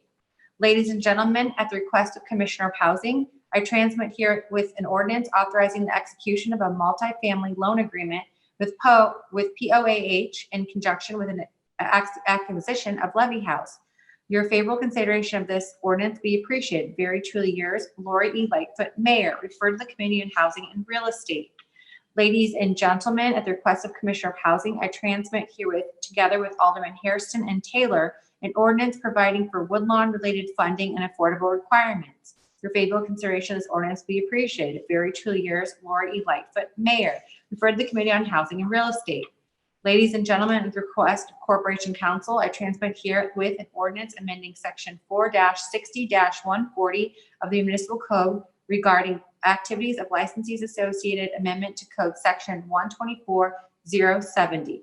Your favorable consideration of this ordinance would be appreciated. Very truly yours, Lori E. Lightfoot, Mayor, referred to the Committee on License and Consumer Protection. Ladies and gentlemen, at the request of the Commissioner of Business Affairs and Consumer Protection, I transmit an ordinance with various provisions of the municipal code regarding shared housing. Your favorable consideration of this ordinance will be appreciated. Very truly yours, Lori E. Lightfoot, referred to the Committee on License and Consumer Protection. Ladies and gentlemen, at the request of the Commissioner of Transportation, I transmit herewith an ordinance amending the municipal code regarding pedal assist cargo bikes used for delivery. Your favorable consideration of this ordinance be appreciated. Very truly yours, Lori E. Lightfoot, Mayor, referred to the Committee on Pedestrian and Traffic Safety. Ladies and gentlemen, the request of Commissioner of Transportation, I transmit herewith an ordinance amending the municipal code regarding low-speed electric mobility devices and scooters. Your favorable consideration of this ordinance will be appreciated. Very truly yours, Lori E. Lightfoot, Mayor, referred to the Committee on Pedestrian and Traffic Safety. Ladies and gentlemen, the request of Commissioner of Transportation, I transmit here an ordinance authorizing the closure of 2600 West Maple Street Viaduct Associated Alley dedication. Your favorable consideration of this ordinance be appreciated. Very truly yours, Lori E. Lightfoot, Mayor, referred to the Committee on Transportation and Public Way. Ladies and gentlemen, the request of the Commissioner of Planning and Development, I transmit herewith ordinances authorizing the expenditure of open space impact fees funds. Your favorable consideration of this ordinances be appreciated. Very truly yours, Lori E. Lightfoot, Mayor, referred to the Committee on Special Events, Cultural Affairs, and Recreation. Ladies and gentlemen, at the request of the Commissioner of Planning and Development, I transmit herewith an ordinance amending 17-13 of the Municipal Code regarding zoning review fees. Your favorable consideration of this ordinance will be appreciated. Very truly yours, Lori E. Lightfoot, Mayor, referred to the Committee on Zoning, Landmarks, and Building Standards. Ladies and gentlemen, I transmit herewith appointments to various special service areas. Your favorable consideration of these appointments will be appreciated. Very truly yours, Lori E. Lightfoot, Mayor, referred to the Committee on Economic Capital and Technology Development. I, City Clerk Anna Valencia, hereby inform the City Council that the following documents were filed in my office relating to the respective subjects designated as follows. Fourth amended and reissued Department of Health Order number 2020-5 regarding of alcoholic liquor sales. Third amended and reissued Department of Health Order number 2020-9 outlining guidelines for city's phase 4 gradual reopening. Department of Health Order number 2020-10 regarding mandatory self-quarantine of persons entering Chicago from high incident states. Funding loan notification, the City of Chicago Multifamily Housing Revenue Note, Series 2020. Office of Inspector General's quarterly report for period ended June 30, 2020, and comprehensive annual financial report of the Metropolitan Water Reclamation District of Greater Chicago for year ending December 31st, 2019. I, City Clerk Valencia, also informed the City Council that all those matters were considered by the City Council at the regular meeting held on June 17, 2020, and to be required by statute to be published in book or pamphlet form or in one or more newspapers were published in pamphlet form on July 22nd, 2020 by being printed in full text and printed pamphlet copies of the Journal of the Proceedings of the City Council of the City of Chicago. I also transmit herewith the following miscellaneous communications and reports requiring City Council action. Zoning reclassifications of particular areas, which refer to the Committee on Zoning, Landmarks, and Building Standards, and claims against the City of Chicago, which referred to the Committee on Finance. And claims, free permit, license fee exemptions, referred to the Committee on Finance. Zoning amendments, referred to the Committee on Zoning, Landmarks, and Building Standards. Traffic regulations, signals and traffic signs referred to the Committee on Pedestrian and Traffic Safety, grants a privilege over the public way referred to the Committee on Transportation and Public Way, exemptions from physical barrier requirement for commercial driveway, alley access, and parking facilities referred to the Committee on Transportation and Public Way. Thank you, Mayor. Thank you, Madam Clerk. We'll now move to committee reports. And remember, any alderman wishing to speak should use the teleconference raise your hand function. First committee is Finance. Chairman Wagasback. Thank you, Madam President. Reporting for the City Council's Committee on Finance, which met on July 2020 for the purposes of establishing roll call. I will be going out of order on the Committee on Finance agenda. So items 2 and 3 will be considered first due to the fact that item 1 is not subject to a vote, but is instead placed on file with the clerk. Items 2 and 3 consist of authorizations for the payment of various small claims against the city and denials of various small claims against the city. These items were recommended for approval by the committee. If no one wishes to speak on the matters, I move to concur with the recommendation of the committee by a roll call vote. Roll call.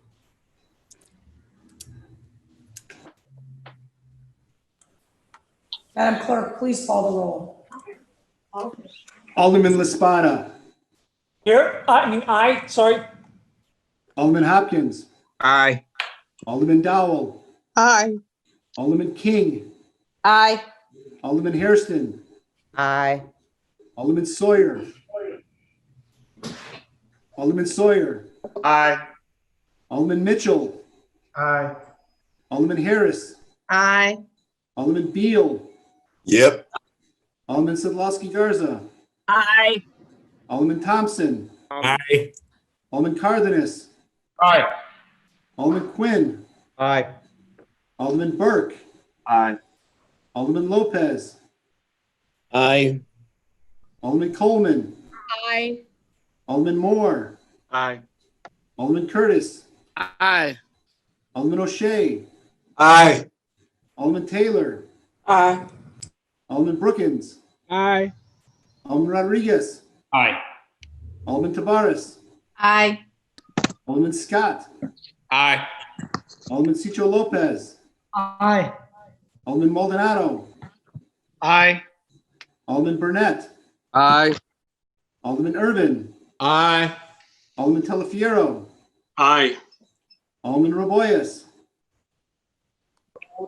Aye. Alderman Cardona. Alderman Cardona. Cassandra. Make a copy. Alderman Wagasback. Aye. Alderman Rodriguez Sanchez. Aye. Alderman Austin. Alderman Ramirez Rosa. Aye. Alderman Villegas. Aye. Alderman Mitz. Aye. Alderman Sposato. Yes. Alderman Nugent. Yes. Alderman Vasquez. Yes. Alderman Napolitano. Aye. Alderman Riley. Aye. Alderman Smith. Aye. Alderman Tunney. Aye. Alderman Gardner. Aye.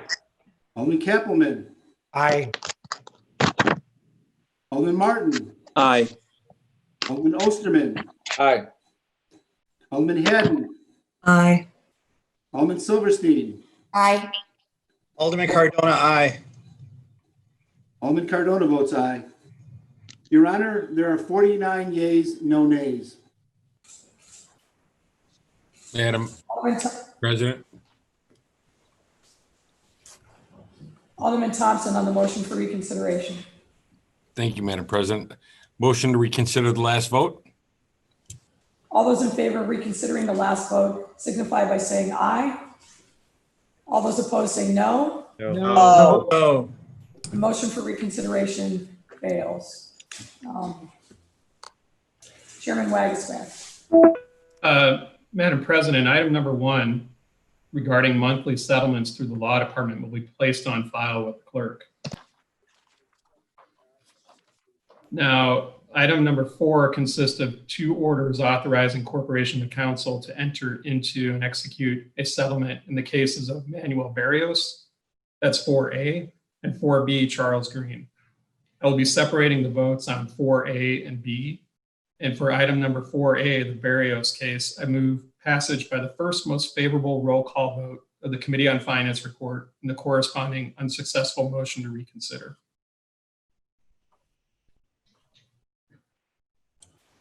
Hearing no objection, so ordered. Madam President, for item 4B, this matter will be held in committee. Madam President, thank you for speaking with me earlier. And I wish to point out that you are giving aldermen more time to read the documents for us to address this matter, and for the ordinance that I did send to all of my colleagues last night regarding the public database of CR's creation to be discussed. I think it will allow time to read the ordinance for this public database and prepare for discussions on it at the earliest possible date and hopeful passage this fall. So again, this item will be held in committee, and thank you, Madam President. This concludes the report of the Committee on Finance. Thank you. Thank you, Chairman Regisbach. The Committee on Budget and Government Operations, Chairman Dow.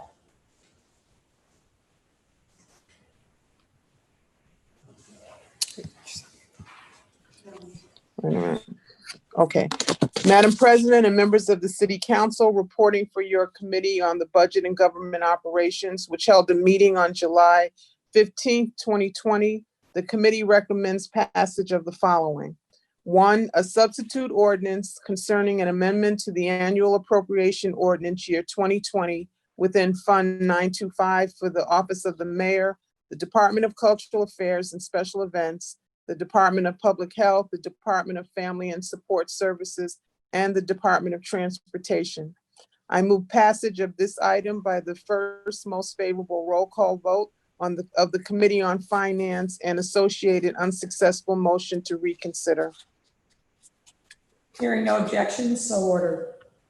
The next item is the substitute ordinance introduced by myself, Alderman Pat Dowell, 3rd Ward, amending Municipal Code Section 2-92-490 to further regulate duties of Chief Procurement Officer regarding the electronic directory maintenance requirements for certification eligible and minority-owned businesses. Same motion if there is no objection. Hearing no objections, so ordered. This concludes my report, Madam President. Thank you. Thank you, Chairman Dow. The Committee on Aviation, Chairman O'Shea. Thank you, Madam President. Reporting for your Committee on Aviation, for which a virtual meeting was held on July the 7th, 2020. The committee had 2 items under consideration. Number 1, 02020-2241, a license agreement with the American Heart Association for installation, operation, and maintenance of an interactive hands-only CPR kiosk at Chicago's Midway International Airport.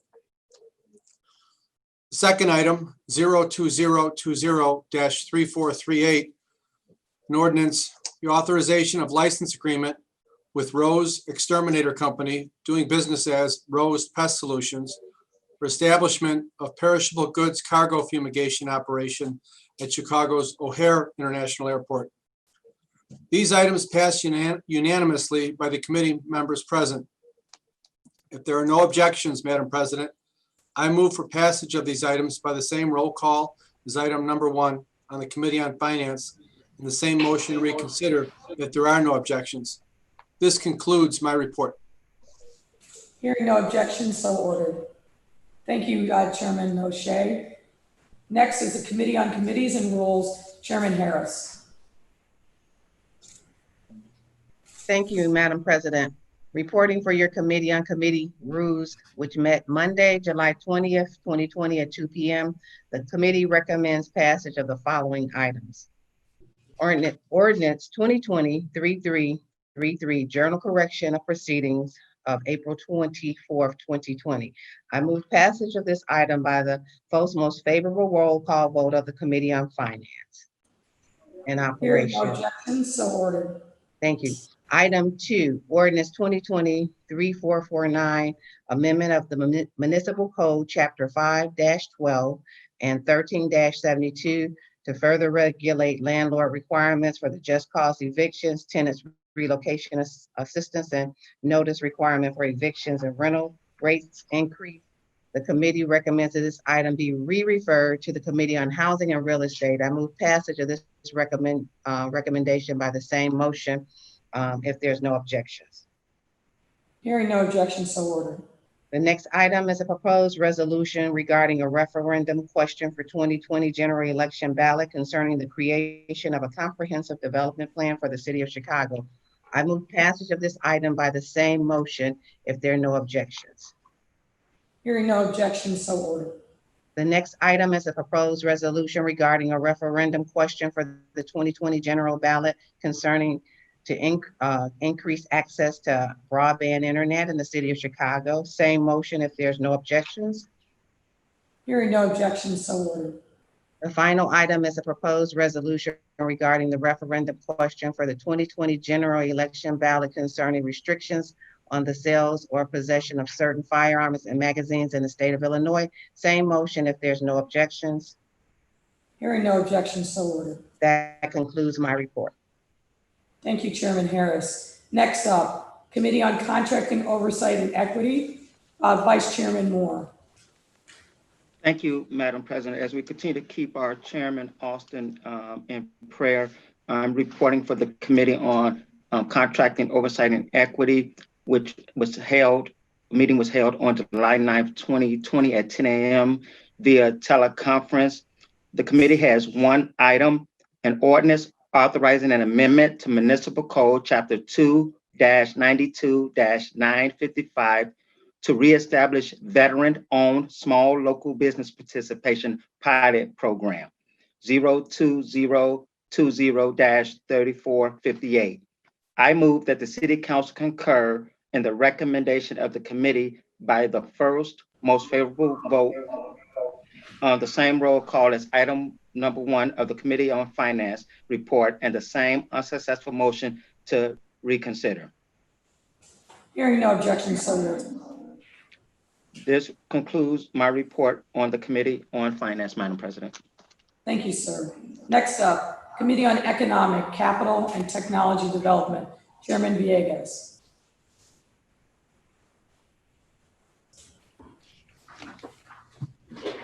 Thank you, Madam President, members of the City Council. Reporting for the Committee on Economic, Capital, and Technology Development, which held a meeting on July 9th, 2020. The committee recommends passage of the following. Items 1 through 19 are a series of appointments and reappointments to various special service areas. Diane Tanios to SSA number 78, Lakeview East Commission. David Gaspin, David Blitz, Henry Schubert, James Schuman, and John Bucksbaum to SSA number 17, Central Lakeview Commission. Carrie Sullivan and Michael Smith to SSA number 19, Howard Street Commission. John Ratzenberger, Melania Prest, Anthony Quayam to SSA number 21, Lincoln Square Commission. Noreen Kinney and Joshua Reitman to SSA number 34, Uptown Commission. Lisa Duncan to SSA number 24, Clark Street Commission. James Miller to SSA number 27, West Lakeview Commission. Joanne Buckwalter, Mary Gianvenco, and Juanita Mora to SSA number 28, Six Corners Commission. Kevin Greco to SSA number 35, Lincoln Avenue Commission. I move passage of these items by the first favorable roll call of the Committee on Finance and the associated unsuccessful motion to reconsider.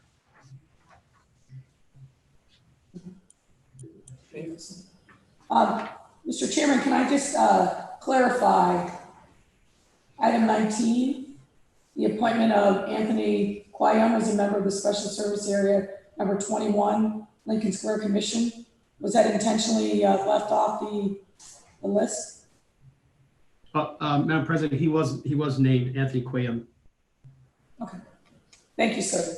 The motion is for passage of these items by the same first roll call vote on the Committee on Finance and the associated unsuccessful motion for reconsideration. Hearing no objection, so ordered.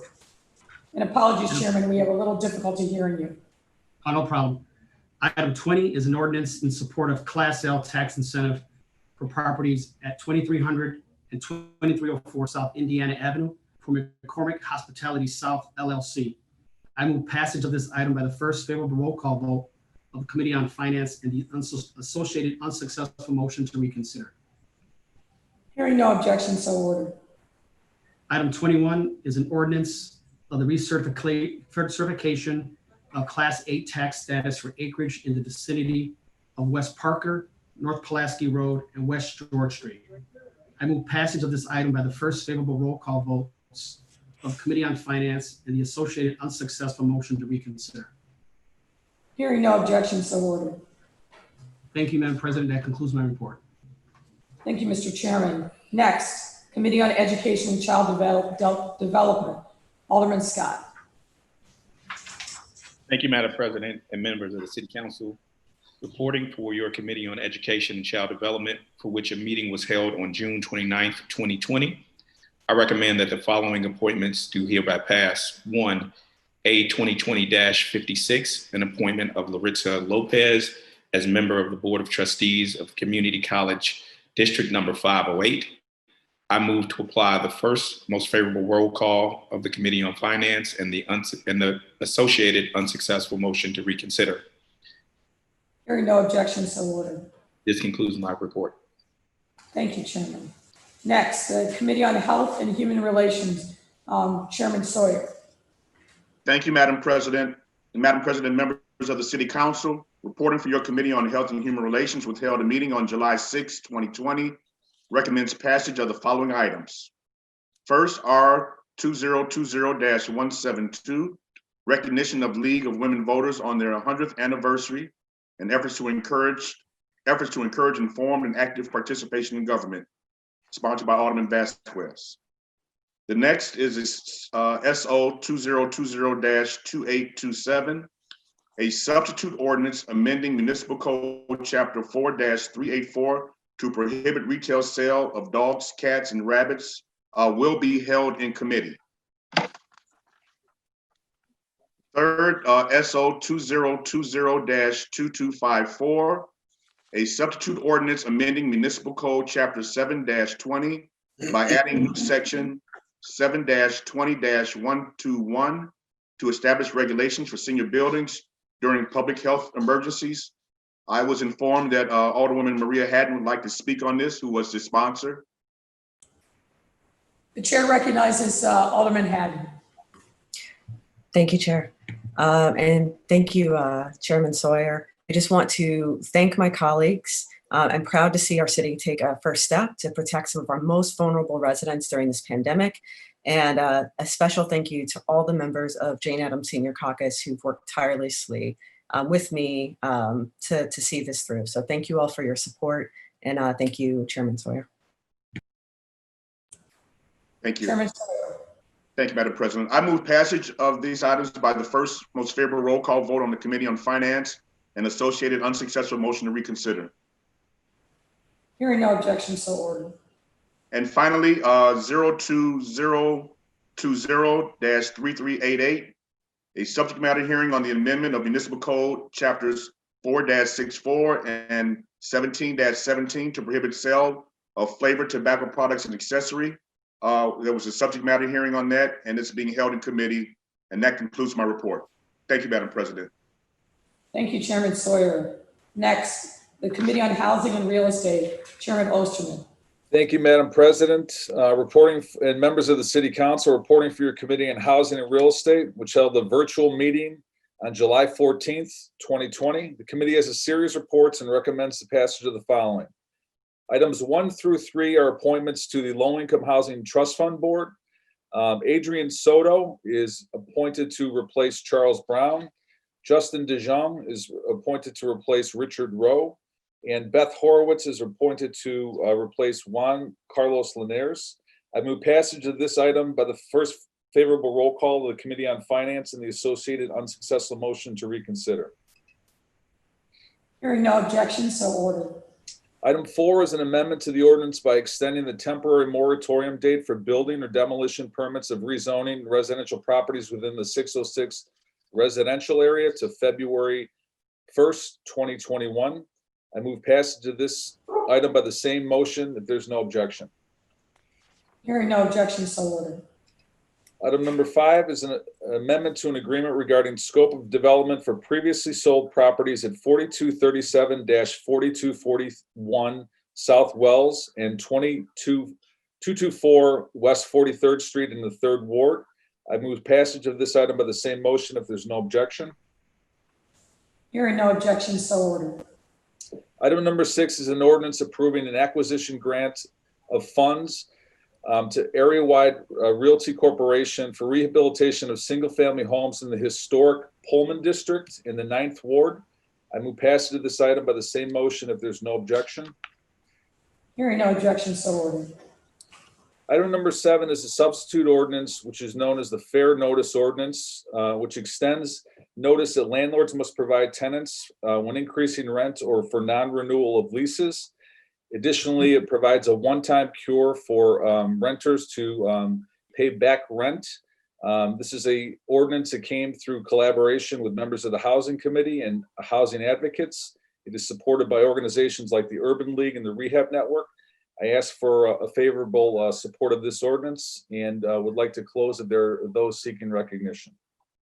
But I move passage of this ordinance by the same motion if there's no objection. Roll call. I object.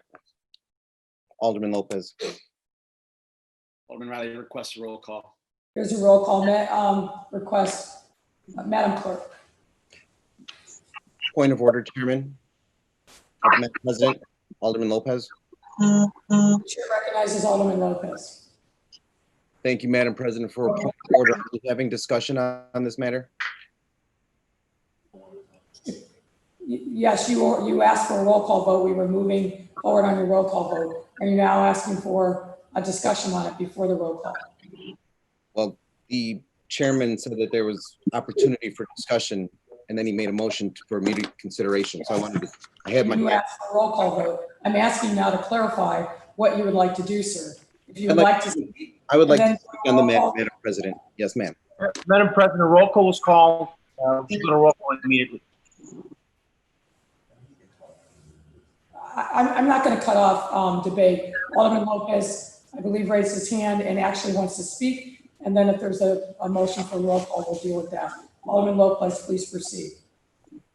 Thank you, Madam President. I appreciate that, truly. I do wish to raise my concerns, as I did during committee, about this ordinance. I am concerned because this places yet another undue burden on the small unit owners that make up many buildings to ownership throughout the city of Chicago. They own the 2 flats and 3 flats in communities like the Brighton Park and West Englewood. They own the 4 and 5 flats in. Lopez, can I please ask the members, if you are not speaking, to mute yourself because it's disruptive to the person who's speaking. Sorry, Alderman Lopez, please proceed. Thank you again, Madam President. As I was saying, they represent the majority of the buildings owned by in the Brighton Park and West Englewood communities, the 4 and 5 unit buildings in the back of the yards communities, landlords who are not big developers, landlords who are not using this as part of a large portfolio, but they are the property owners who are left holding the bag as we try to address one housing crisis and supplement it with another. I understand, Madam President, your administration's concern for trying to avoid a housing crisis for renters. And I truly appreciate you looking out for renters during these tough and difficult times. But what concerns me and what has continued to concern me and what will continue to concern me as we see more of these types of ordinances come down the pike is that we are shifting the burden on individuals who are in no position to afford carrying a greater burden when their renters do not meet their obligations. I understand that we are providing provisions, and I applaud Chairman Osterman for working with a collaborative group. But yet we are still having issues, still getting concerns, and I'm still getting phone calls every day from those small building owners worried about tens of thousands of dollars in rent that they will never see, and having to shoulder burden and still pay mortgages, utility bills without any kind of relief from the city, while they are still being forced to shoulder these tenants in their crisis. We are exacerbating a crisis for the owners. I've said it before, and I think it bears repeating again. We will have a foreclosure crisis on these units if we continue with policies like this that do not incorporate some sort of relief for those small unit building owners. They are the backbone of many of our communities, from the south, southwest, and west sides all the way to the north side. They're not multimillionaires. They look like most of us. We have to be there to protect them.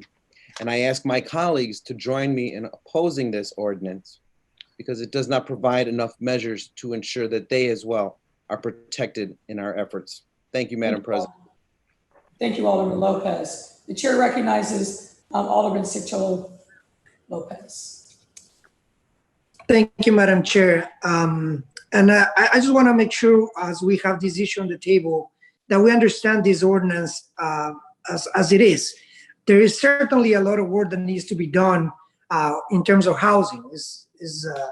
That's a given.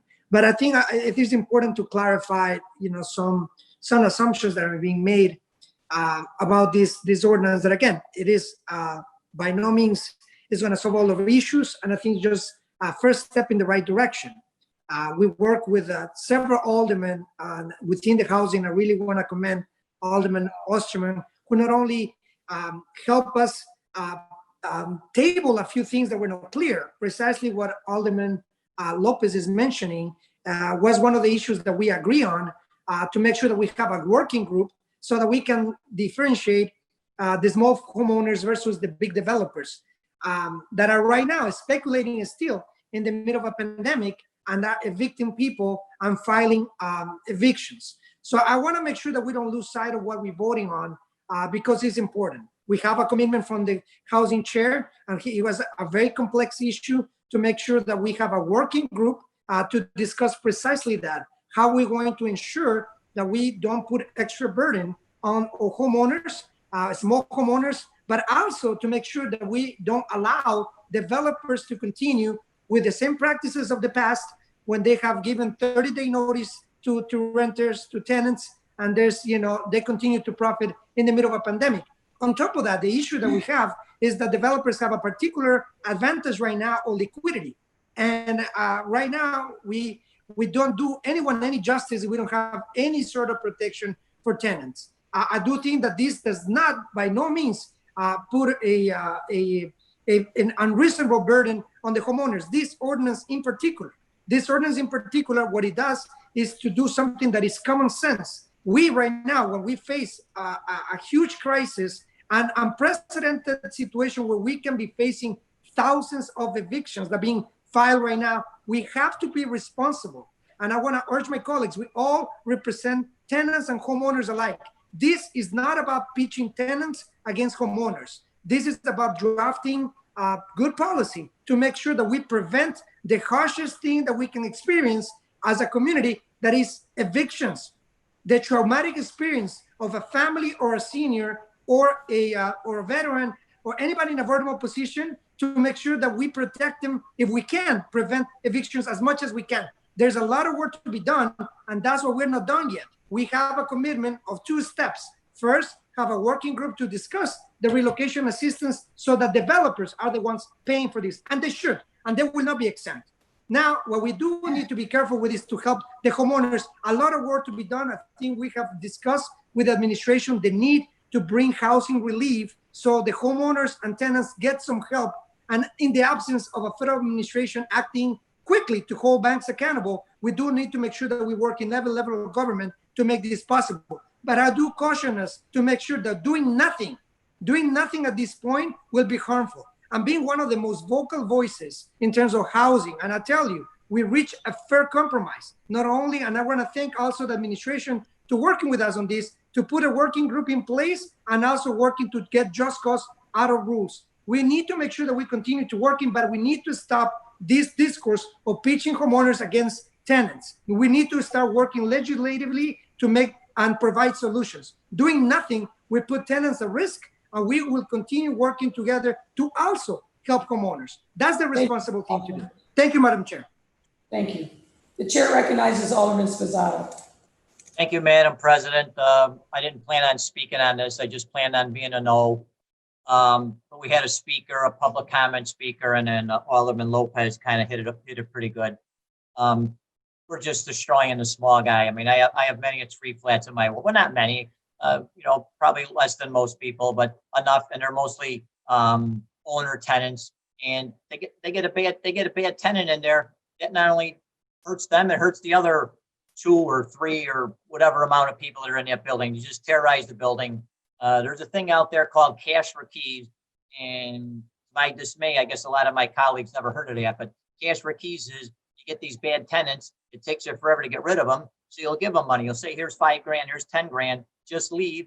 This way you don't have to worry about them destroying the place or losing even more rent for 6 months, 9 months further. But this is just not something I could support. I feel for some tenants with some bad landlords. I've experienced more of my time with the bad tenants, with the family-owned business. The family-owned apartments that just wreak havoc in a 3 flat, a 6 flat, or whatever. So I urge my colleagues not to support this. People are not going to want to own apartment buildings in this city anymore, just making it too tough on them. So with that, I appreciate the opportunity to speak. Thank you, Madam President. Thank you, Alderman Sposato. The chair recognizes Alderman Riley. Thank you, Madam President. I also had not planned on speaking on this item today and had planned on simply voting no. But based on some of the testimony here, I think I have to say that this is one of those not so regular occasions where I do agree with Alderman Ray Lopez. I do support the administration's work to try and provide relief, much needed relief, to renters who are at risk of being displaced. I'm also not terribly sympathetic to real estate developers and large landlords that sometimes work to game the system to prematurely eject tenants. All of those are legitimate concerns, but I also have a number of residents in my ward who have a studio apartment that they rent out as an income property. These are not multimillionaires driving around in Rolls Royces. These are regular working people that were able to sock away savings to buy an investment property like a studio or a 1-bedroom. And so while I think there are many components of this ordinance that are good, my concern is that without recognizing the mortgage obligations many of these small landlords have, we could inadvertently be forcing foreclosures on folks that are otherwise providing space for tenants to live. So again, I hadn't planned on testifying, but because I think this issue needs more work, I'll be voting no. Thank you, Madam President. Thank you, Alderman Riley. The chair recognizes Alderman Ramirez Rosa. Thank you, Madam Chairman. I would like to begin by thanking the Lawyers Committee for Better Housing, the Autonomous Tenant Union, the Housing Justice League, so many housing justice organizations that have been coming together and fighting prior to this pandemic and during this pandemic for simple and basic decent protections for the tenants here in the city of Chicago.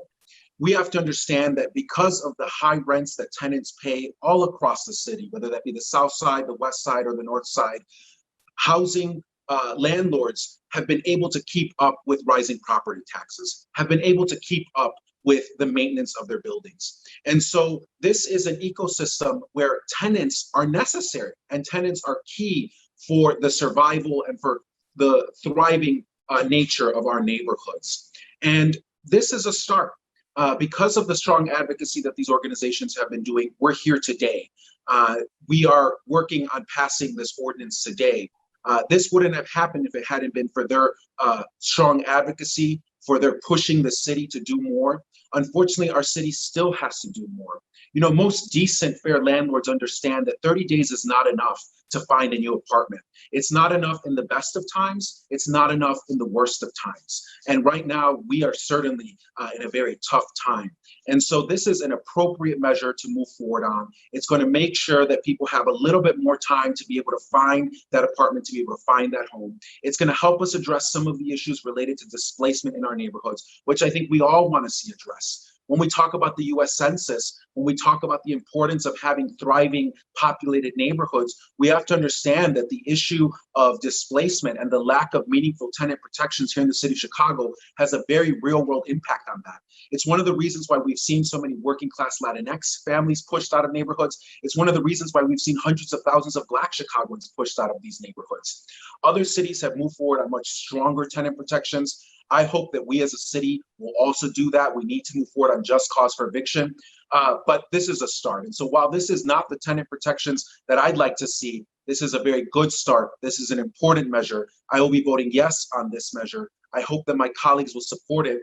I want to thank the mayor and Chairman Osterman for their leadership on this issue, making sure that we've gotten to this point thus far. Let's pass this. 30 days is not enough for so many working families. 90 days is very reasonable. And as I just stated, most fair and reasonable landlords are already providing this to their tenants. So let's just make sure that it's the floor here in the city of Chicago. It's basic decency, it's basic respect, and it's going to go a long way during this pandemic. Thank you.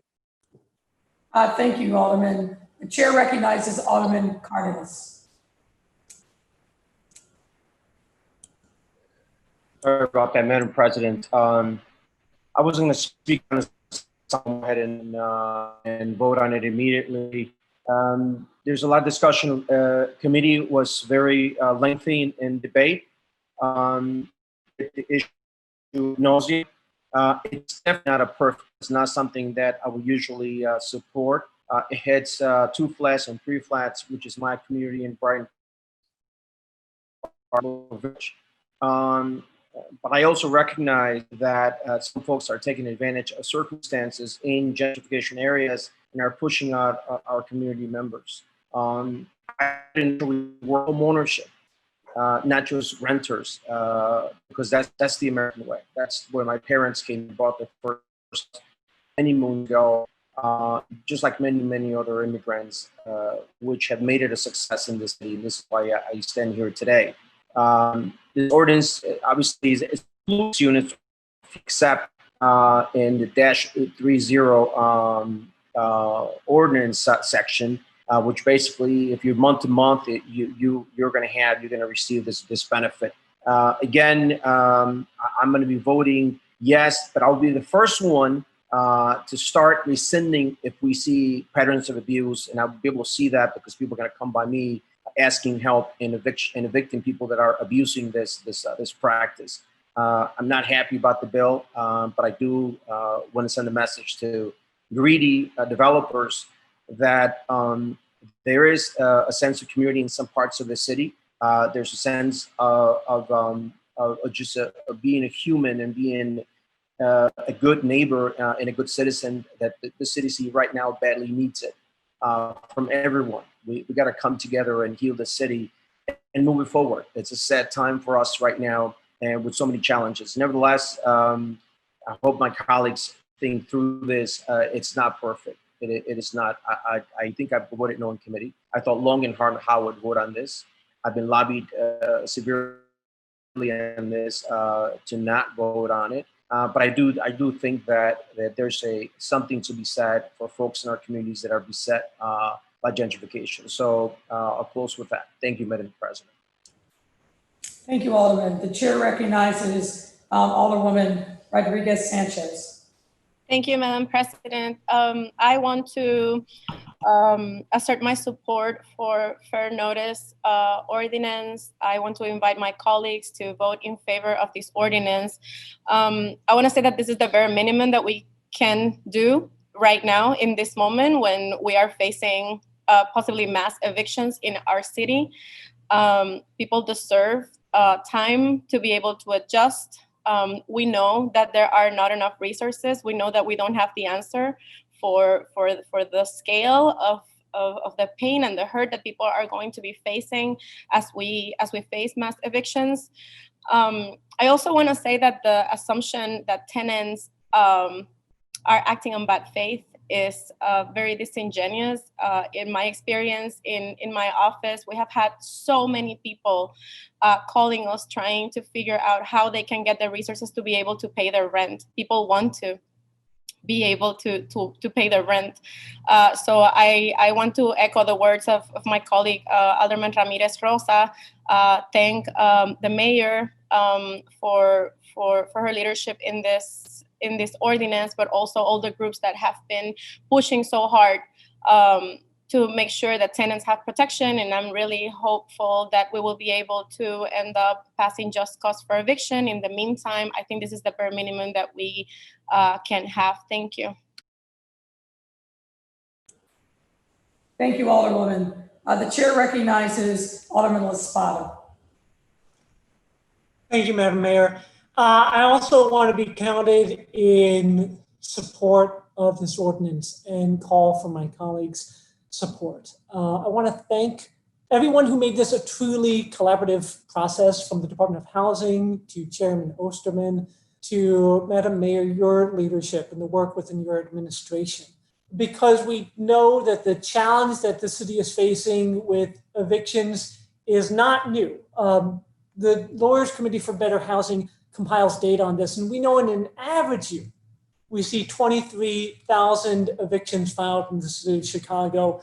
60% of those result in eviction orders. 79% of our landlords have attorneys, as opposed to only 11% of their tenants. That is in an average year, and we are in the middle of anything but an average year for Chicago. And so while I know that we have a long ways to go in terms of equitable protections and relief for both tenants and landlords, I really applaud the city and my colleagues for taking this first step and recognizing that the next steps of this include just cause for eviction and hopefully down the line, right to counsel for tenants. So thank you all for your support today, and I really encourage your support.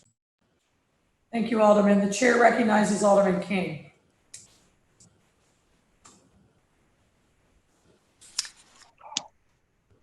Thank you. Thank you, Madam President. And I wasn't going to speak on this as well, but I think this is, a fair and balanced ordinance. So I do want to thank you, Mayor, for your leadership, for Chairman Osterman's leadership, and the commissioner's leadership on this. And I just want to correct some of the misconception on what this ordinance is. So first of all those folks were talking about small units, 2 and 3 flats. This ordinance exempts those units from the right to cure.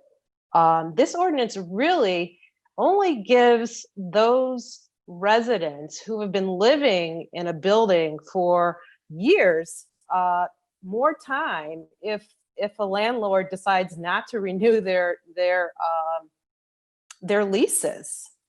Something that I've seen in my ward, literally where I had Mayor, a pastor that we both know, mother, given 30 days to leave their home that they've known for years. And she had Alzheimer's. She's since passed away, bless her heart. But we have to be balanced about this. We just, and landlords will still have the ability to, in the first year and second year and third year, if they, find a tenant to be not a good tenant, they will have, all the recourses that they've already had. So this is really, I think a very fair, a very balanced approach for everybody. I think we can do more, honestly, for our tenants. There's a lot of suffering going on, but I think this is a very good start. And there's a lot of misconception about what it actually is. So I just wanted to set the record straight on that, because I've heard a couple of my colleagues talk about, smaller units. Well, those units are exempt. from this ordinance. And this is really fair and balanced. So thank you again for your leadership and for your team's leadership on this. Thank you, Alderman King. The chair recognizes Alderman Hopkins. Yeah, thank you, Madam President. I agree with my colleague, Alderman King. 30 days is not enough. That is unconscionable. Whether you're a longtime tenant or you just moved in, that's not enough notice. But 120 days is excessive. It is too long. A compromise in 90 days was presented for this. That is reasonable. That is appropriate. And if we were talking about that, I would be in support of this, but we're not. 120 days is excessive, and this is not fair and balanced, and I will be voting no. Thank you. Thank you, Alderman. The chair recognizes Alderman Curtis. Thank you, Madam President. I was a person that was torn. One second, can you hear me here? Yep. I was a person that was torn between this vote. Alderman King actually just gave me that last tip to supporting this wholeheartedly, but we do have to work on this ordinance just a little more, because it's so hard getting some of these bad tenants out of these properties. But I am in full support of this ordinance now, because I don't have to worry about those smaller unit owners knowing that they are exempt. Thank you, Madam President. Thank you, Alderman Curtis. The chair recognizes Alderman Dow.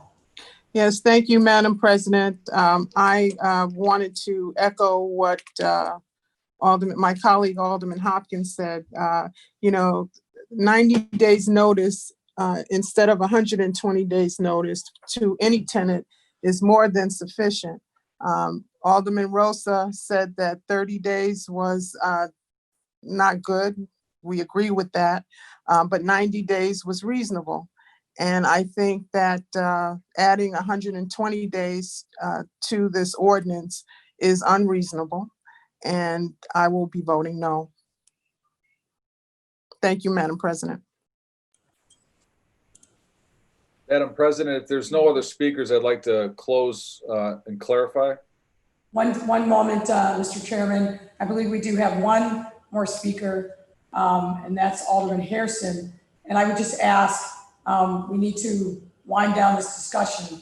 So if anyone else wants to speak, please raise your hand now so that we can proceed expeditiously. The chair recognizes Alderman Hairston. Thank you, Madam President. I too had not planned on saying anything, and I agree that under normal circumstances, 120 days would be unreasonable. But under the circumstances that we find ourselves in today, the numerous people that don't have their jobs, have job insecurity, I think it's important that we give them the extra time that they need to get the money. So I will be supporting this. Thank you, Alderman Hairston. Chairman Osterman, I think it's back to you now. I'll be brief and I'll close, and I want to echo Alderman King's comments to kind of clarify what this ordinance does. The ordinance does two basic things, and it's important to say that. One is it extends the notice when a rent is going to be increased by a landlord to a tenant, to give a tenant the ability to know that a rent increase is coming, which is significant for families that are trying to stay in their units. The other part is when they're not going to have their lease renewed, extending that to allow them to find a new place to live is a basic fair thing that we need to do throughout the times that we are in Chicago, but specifically in the middle of a pandemic, that families have the ability to know where and how they're able to go get a new unit. This is something that we will continue to work on. The other thing that it does is allows for tenants that get a 5-day notice to settle up and pay their rent before an eviction notice is put in by a judge, so that they can stay in a unit and the landlord gets the tenant. So those are the two things that it does. And these are basic minimums that I think we can to provide stable housing for people in Chicago. This does not forego rent that is not paid. This does not allow someone who's conducting criminal behavior in a building to continue to do that. It's a basic thing that we can do for citizens, for stable housing in Chicago. I appreciate the discussion today in committee. These are things that we are going to continue to work on. But I would ask my colleagues today to take this important step to provide needed stability for tenants around the city of Chicago, provide that notice, and I ask for an aye vote. Thank you, Chairman. Alderman Lopez, are you renewing your motion for a roll call vote? Yes, Madam President, I am renewing my motion for roll call vote on this matter. Clerk, please proceed. Alderman Sposato. Aye, sorry. Alderman Hopkins. No. Alderman Dow. No. Alderman King. Aye.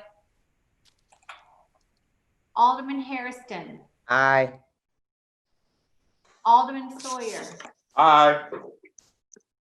Alderman Mitchell. No. Alderman Harris. No. Alderman Beal. No. Alderman Sadlowski Garza. Aye. Alderman Thompson. No. Alderman Cardenas. Aye. Alderman Quinn. Aye. Alderman Burke. No. Alderman Lopez. Absolutely no. Alderman Coleman. No. Alderman Moore. Yes. Alderman Curtis. Aye. Alderman O'Shea. Aye. Alderman Taylor. Alderman Taylor. Yes. Alderman Brooken. No. Alderman Rodriguez. Aye. Sorry, Alderman Brookins, it was hard to hear you. Were you a no? No. Okay, thank you. Alderman Tavares.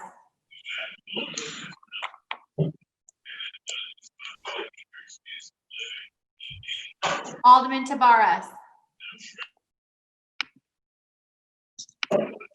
Alderman Scott. Aye. Alderman Cicho Lopez. Aye. Alderman Maldonado. Aye. Alderman Burnett. Aye. Alderman Irvin. Alderman Irvin. Alderman Taliaferro. Aye. Alderman Raboyes. Aye. Alderman Cardona. Aye. Alderman Wagaspack. Aye. Alderman Rodriguez Sanchez. Aye. Alderman Austin. Alderman Ramirez Rosa. Aye. Alderman Villegas. Aye. Alderman Mitz. Aye. Alderman Sposato. No. Alderman Nugent. Yes. Alderman Vasquez. Yes. Alderman Napolitano. No. Alderman Smith. Aye. What about Riley? What about Riley? Alderman Smith. Aye. Alderman Tunney. Was Alderman Riley called or no? No, we're at Alderman Tunney. Aye. Alderman Riley, though. You missed. We're at Alderman Tunney. I didn't say Alderman Riley yet. No, you skipped 42nd Ward, clerk. You skipped 40 seconds. Oh, I'm sorry. We had Smith down twice. Sorry. Thank you for that clarification, Alderman. Alderman Riley. No. Alderman Tunney. Yes. Alderman Gardner. No. Alderman Cappleman. Yes. Alderman Martin. Yes. Alderman Osterman. Aye. Alderman Hadden.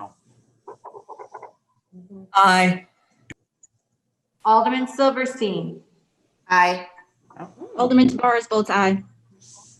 Alderman Tavares votes aye. Alderman Irvin votes aye. Alderman Irvin votes aye. I got 35 to 14. Your Honor, there are 35 yeas and 14 nays. I'm sorry, Mr. Clerk, can you repeat that? There are 35 yeas and 14 nays. The motion passes. Chairman, I'm sorry, Alderman Burnett, can we turn to you for the motion for reconsideration? So moved. All those in favor of the motion for reconsideration signify by saying aye. Aye. Aye. No. All those opposed say no. No. No. The noes have it. The motion for reconsideration fails. Chairman Osterman, back to you. Thank you, Madam President. That concludes my report. Thank you. Next committee, Committee on License and Consumer Protection. Chairman Mitz from the mighty West Side. Thank you. Madam President and members of the City Council, I'm reporting for the Committee on License and Consumer Protection. We held a virtual meeting on July the 16th, 2020, and the following items were passed by the committee. Item number 02020-2915 is a substitute ordinance calling for a 6-month extension of city-issued businesses license required under Title 4 and 9 of the Municipal Code. I move that the City Council concur in the recommendation of the License Committee and passes this item by the same roll call vote as item number 1 of the Committee on Finance report and the same unsuccessful motion to reconsider. Hearing no objection, so ordered. Item number 2 was 02020-3596, an ordinance to temporarily amend the Municipal Code of Chicago regarding night games scheduling exception for the City Chicago Cubs during the 2020 baseball season. I move passage of the item by the same motion if there's no objection. Hearing no objection to the Cubs playing night games, even though they're getting beaten up by my favorite White Sox. Hearing no objection, so ordered. Second. Go Sox. The third item is 2 ordinances regarding a moratorium in the 12th and the 27th ward. I move passage of these items by the same motion if there's no objection. Hearing no objection, so ordered. That concludes my report, Madam President. Thank you, Madam Chairman. Next, the Committee on Pedestrian and Traffic Safety, Alderman Burnett, another proud West Sider. Thank you, Madam President. Reporting for your Committee on Pedestrian and Traffic Safety, for which a meeting was held on Monday, July 13th, 2020, and reconvened on Friday, July 17th, 2020. Before the committee, there were 206 items. There were 203 routine items that passed and 3 routine items that did not pass. There was 1 item introduced by Mayor Lori Lightfoot for a amendment of the Municipal Code Titles 2, 3, 4, 7, 8, 9, 10, 11, 15 at various sections related to or impacting vehicle impoundment. If there's no objections, I move for the passage of these ordinances in the omnibus. That concludes my report. Thank you, Madam President. Hearing no objection, so ordered. Next committee, Special Events, Cultural Affairs, and Recreation, Chairman Sposato. Madam President, members of the City Council, reporting for your Committee on Special Events, Cultural Affairs, and Recreation, for which a meeting was held on July 1st, 2020. Committee recommends the passage of the following 1 item.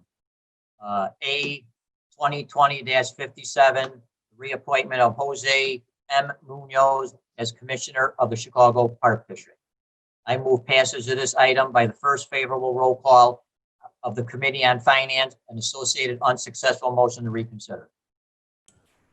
Hearing no objection, so ordered. Thank you, Madam President. This concludes my report. Thank you, Mr. Chairman. Next, The Committee on Transportation and Public Way, Chairman Brookins. Thank you, Madam President. Reporting for your Committee on Transportation and Public Way, a meeting which was held on July 16, 2020. The following ordinances were passed by a majority of the members present. On page 2, item 1, an ordinance for mayoral introduced by the mayor's office. Under Rule 14 of the Rules of Order and Procedures of the Chicago City Council, Alderman Burke abstains from voting on the following item. Mayoral 02020-3497 due to practice in law with other attorneys in the law firm.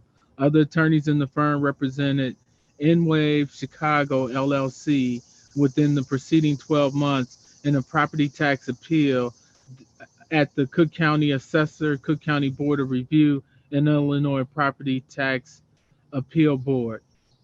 Pages 3 through 23 include 242 ordinances for grants of privileges introduced by the local aldermen from wards 1 through 3, 5, 10, 11, 13 through 15, 18, 19, 21 through 30, 32, 35, 39 through 44, and 46 through 49. Page 24 includes 10 ordinances for canopies introduced by the local aldermen from wards 5, 13, 27, 42, 43, and 47. Pages 25 through 38 includes 155 ordinances for sidewalk cafes introduced by the local aldermen from wards 1 through 3, 5, 10, 11, 22, 27 through 30, 32, 35, 36, 38 through 40, 42 through 48, and 50. Page 39 includes 9 ordinances for miscellaneous items introduced by the local aldermen from wards 5, 22, 30, 32, and 42 through 44. Page 40 includes 2 subdivision ordinances located in the 10th and 41st wards. Page 41 includes 1 easement, 1 dedication ordinance, and 2 vacation ordinances located in the 10th, 24th, 27th, and 39th wards. Madam President, if there are no objections, I move passage of these items by the last most favorable roll call vote on the Committee on Finance and the associated unsuccessful motion to reconsider. Hearing no objections, so ordered. Thank you, Madam President. That concludes my report. Thank you, Mr. Chairman. Next, Committee on Workforce Development, Chairman Sadlowski Garza. Thank you, Madam President. Proud Southeast Sider. Reporting for your Committee on Workforce Development, which held a meeting on July 15th, 2020. There was one item on the agenda, 02020-3592- it was a collective bargaining agreements with the Policemen's Benevolent and Protective Association of Illinois, Unit 156 captains, Unit 156 lieutenants, and Unit 156 sergeants. 02020-3592 was passed unanimously by majority voice vote.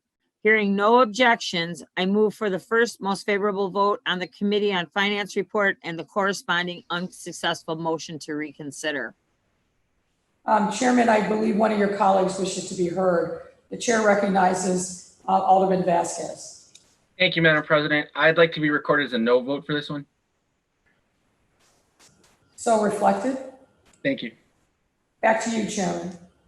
Thank you, Madam President. This concludes the report on Committee on Workforce Development. One moment. With the exception of Alderman Vasquez's no vote, I hear no other objection. And so your motion for passage by the first most favorable vote of the Committee on Finance and the associated unsuccessful motion for reconsideration is granted. Thank you, Madam President. Then this concludes the report on Committee on Workforce Development. All right, thank you. Our last committee, Committee on Zoning, Landmarks, and Building Standards, Chairman Tunney. Madam President and members of the City Council, presenting a series of reports for your Committee on Zoning, Landmarks, and Building Standards, which held a meeting on July 21st, 2020. These reports are grouped for convenience. The following items were passed by a majority of the members present. Page 1 contains a mayoral amendment of Municipal Code Titles 2 and 15 by adding new chapter 2-30 entitled Multi-Agency Regulation of Implosions and section 15-4-311 providing for additional requirements for license to use explosives for demolition of buildings, structure and/or structures. I move passage of this item by the first most favorable roll call vote of the Finance Committee report and the associated unsuccessful motion to reconsider. Mr. Chairman, I believe that we have one of your colleagues, Alderman Bill, that wishes to be heard. The chair recognizes Alderman Beal. Thank you, Madam President. I just want to be recorded as no on that item. Okay, so reflected. With the exception of Alderman Beal, I hear no further objections, so the motion is granted. Page 1 contains a text amendment introduced by Alderman Brendan Riley of Municipal Code Chapter 17-4 by adding new section 17-4-1100 to establish requirements for roll-up, overhead, and sliding security gates or doors. I move passage of this item by the same motion if there is no objection. Hearing no objection, so ordered. Page 1 through 8 contains various map amendments in the 5th, 10th, 18th, 22nd, 27th, 28th, 30th, 32nd, 33rd, 35th, 36th, 37th, 43rd, 45th, 46th, and 47th wards. Note that Alderman Burke abstains from voting on document number 02020-2899 for the address commonly known as 3216 West 87th Street under the provisions of Rule 14. Alderman Burke previously practiced law with other attorneys in a law firm. Other attorneys in the firm represented Bridge 33 Capital within the preceding 12 months in the property tax appeals at the Cook County Assessor, Cook County Board of Review, and Illinois Property Tax Appeal Board relating to this property. I move passage of these items by the same motion if there is no objection, with the exception of document number 02020-2990 for the address commonly known as 4837 through 4841 North Lips Avenue, which is being held in committee. Page 8 contains various large signs over 100 square feet in area, 24 feet above grade, in the 1st, 3rd, 11th, 25th, and 28th wards. I move passage of these items by the same motion if there is no objection. Hearing no objection, so ordered. Page 9 contains a historical landmark fee waiver for the properties located at 5023, 5029, and 5035 South Greenwood Avenue. I move passage of this item by the same motion if there is no objection. Hearing no objection, so ordered. Page 9 contains a direct introduction to the committee tolling code section 2-120-705 to permit the further consideration of a proposed Pilsen landmark district.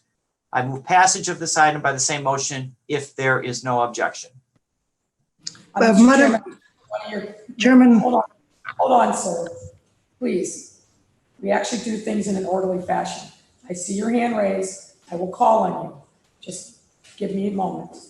Mr. Chairman, I believe that now 2 of your colleagues wish to be heard. The chair recognizes Alderman Siccho Lopez. Thank you, Madam Chair. And I do certainly hope that we do things in the council in an orderly fashion, because that's not really what happened in this extension of that landmark proposal in the 25th ward without consultation with my office. And that sets a horrible precedent in our city in terms of how we want to engage our community with a due process. So I just want to make sure that it is clear on record that I was forced with no option to vote on an extension that could have tremendous implications, especially for homeowners. So I just heard about the importance of helping homeowners in our districts. So that is one thing that we need to make sure that we don't do, is to put extra hurdles. The experiment that the administration tried to rush and to push in my community is simply unacceptable. And to not be giving even the choice to introduce a substitute, it is also reprehensible. We do need to, in the council, make sure that we now, especially in the pandemic, work with our constituents to make sure that we help them, that we take away some of the red tape. But what I saw, and after multiple attempts to have a decent process, concerns me. To have the administration back a plan that came from my predecessor, and we all know the scandals before me, but to have this almost forced and imposed on my community is not acceptable. And I just want to be on record that the only reason why we could not kill this proposal is because of parliamentary maneuvering and the shameful tax of the past. Those tactics, I hope that they're condemned and they're no longer part of our council. It is reprehensible to be blindsided. Not only my office was blindsided, but also my community and my stakeholders. 95% of my constituents sign affidavits, seal affidavits against this proposal. Where's the democracy now? How are we going to help the homeowners when we put extra hurdles? Right now we have seniors, low-income families who have to go in front of Landmark Commission and hire architects. We put 800 homeowners at risk because the responsibility of this administration. I'm no longer going to accept those kind of practices, Madam Mayor. Let's make sure that from now on, we work in collaboration. We want to have shared governance. We want to make sure that we do what's right. But blindsiding residents and my administration is not the way to proceed. I hope the chairman of the commission, I'm glad, and I want to say this. I want to thank my colleagues for listening to not only my constituents, but listening to our arguments, but for what this is not the way to go. We do need a comprehensive plan for Pilsen, and I welcome what happened in Woodlawn. This is what we need, but impositions on any community are not acceptable. This process and this behavior has to stop. We need to have respect for each other's office. The executive cannot overreach and use an expired emergency ordinance to try to impose something on my community. So again, I look forward to work together with Commissioner Cox and the rest of the planning department, but we are elected to make sure that we listen to our constituents and not to those who want to play saviors in communities that they never even visited before. So again, I want to make sure that I have a commitment from the chairman to make sure that at the next council and next zoning meeting, we have that on the floor. I don't want to wait on a matter that's already decided by my constituents. Thank you, sir. Mr. Chairman, if I may, I normally don't inject myself in these conversations, but since the alderman addressed me directly, I feel compelled to do so. Alderman Lopez, you are very well aware that members of my administration spent countless hours trying to engage you. There was a robust community engagement process before you were elected, and that continued after you were elected. And as I well know, and you know, the committee chairman himself also spent a considerable time with you. The purpose of this 6 months extension is to allow for continued engagement, sir. This is not blindsiding. This is not anything other than trying to give you plenty of time and your community plenty of time to be heard, instead of allowing this act to go into effect without any further discussion. So I take great umbrage to the suggestion that you were blindsided, or anyone in your community was, given the enormous amount of time that Chairman Cox and other members of the Department of Planning, as well as the chairman, have spent with you. You may not be happy, but to suggest that somehow this was sprung on you is simply not correct, and the record clearly speaks otherwise. Chairman Tunney. Madam Chair, I renew my motion on this item if there's no further objection. And actually, I wanted to note for my committee members that the vote was unanimous, including Citro Lopez, to extend this tolling ordinance. We spent, as you said, even yesterday, we spent probably 3 hours on this one issue. And my commitment is to continue to work with the community and Cicho Lopez on the direction, whether it be landmarking or not in the future, in an expedient manner. So I'm saying that on the record, but I renew my motion on this ordinance. Yeah, and I want again, and I'm sorry, but I'm gonna have to clear the record. Alderman, you don't blurt out. We have rules of order. You've raised your hand. I will recognize you. But please, sir, conduct yourself with a modicum of dignity. And since it's your second time to be heard on the same motion just today, in addition to the time that was spent on committee, I will grant you a short amount of time. We must move on, sir. There's other business of the council. So please, Alderman Cicho Lopez, briefly. And I'll be very brief because it's important to clarify the record. Yes, indeed, Mayor, there was a one-year process where we already decided in my community.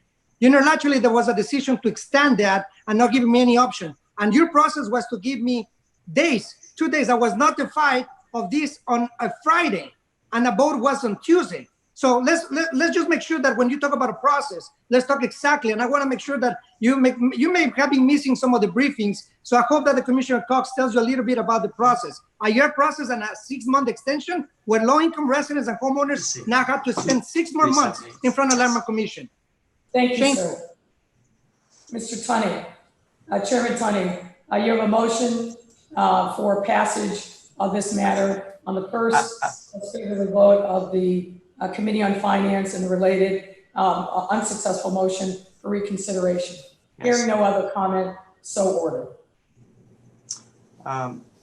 Madam President, that concludes my report from a South Side Cub fan, just by the way, just for a little bit of levity on the whole situation. So, yeah. Thank you, Mr. Chairman. Next, the agreed calendar. Chairman Harris. Thank you. I've received from the clerk, Anna Valencia, a total of 112 items proposed for the agreed calendar, consisting of congratulatory, commemorative, tributary resolutions for the following elected officials: Mayor Lori E. Lightfoot, Clerk Andrea M. Valencia, Alderman Patrick Thompson, Alderman Marty Quinn, Alderman Edward M. Burke, Alderman Raymond Lopez, Alderman Matthew O'Shea, Alderman Howard Brookins, Alderman Michael Rodriguez, Alderman Savannah Tavares, Alderman Kerry Austin, Alderman Carlos Ramirez Rosa, Alderman Gilbert Villegas, Alderman Nicholas Sposato, Alderman Samantha Nugent, Alderman Andre Velasquez, Alderman James Gardner, Alderman Harry Osterman, and Alderman Maria Hadden. I move with the passage of the agreed calendar in the omnibus. Hearing no objection, so ordered. New business. The clerk will call the wards beginning with the 50th. Claims, free permits, license fee exemptions, which are referred to the Committee on Zoning, Landmarks, which is referred to the Committee on Finance. Zoning amendments, which are referred to the Committee on Zoning, Landmarks, and Building Standards. Traffic regulations, traffic control signals, and traffic signs, which are referred to the Committee on Pedestrian and Traffic Safety. Grants of privilege on and over the public way, which are referred to the Committee on Transportation and Public Way.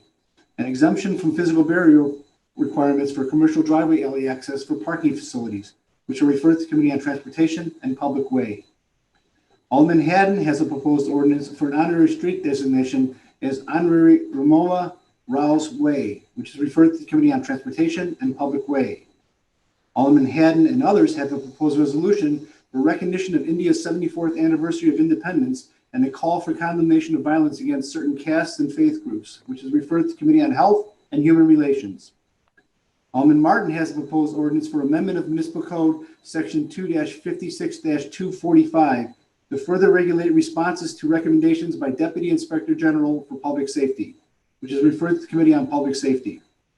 Alderman Gardner has a proposed ordinance for amendment of Municipal Code Section 2-152-410 to establish requirements for qualified veterans concerning mandatory appointments and retirement age of police officers and firefighters, which is referred to the Committee on Public Safety.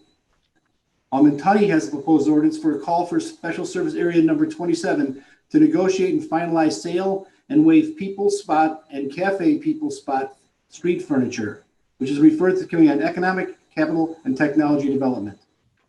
Alderman Tunney also has a proposed order for the issuance of signs and signboards, which is referred to the Committee on Zoning, Landmarks, and Building Standards. Alderman Riley has proposed orders for the issuance of permits for sign and signboards, which are referred to the Committee on Zoning, Landmarks, and Building Standards.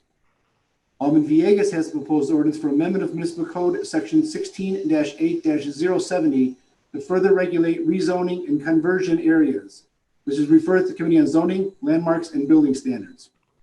Alderman Villegas also has a proposed ordinance for amendment of Municipal Code Section 2-50-040 to require Commissioner of Family and Support Services to establish counseling and support program for minors and young adults exposed to homicides and violent acts executed by firearms, which is referred to the Committee on Budget and Government Operations.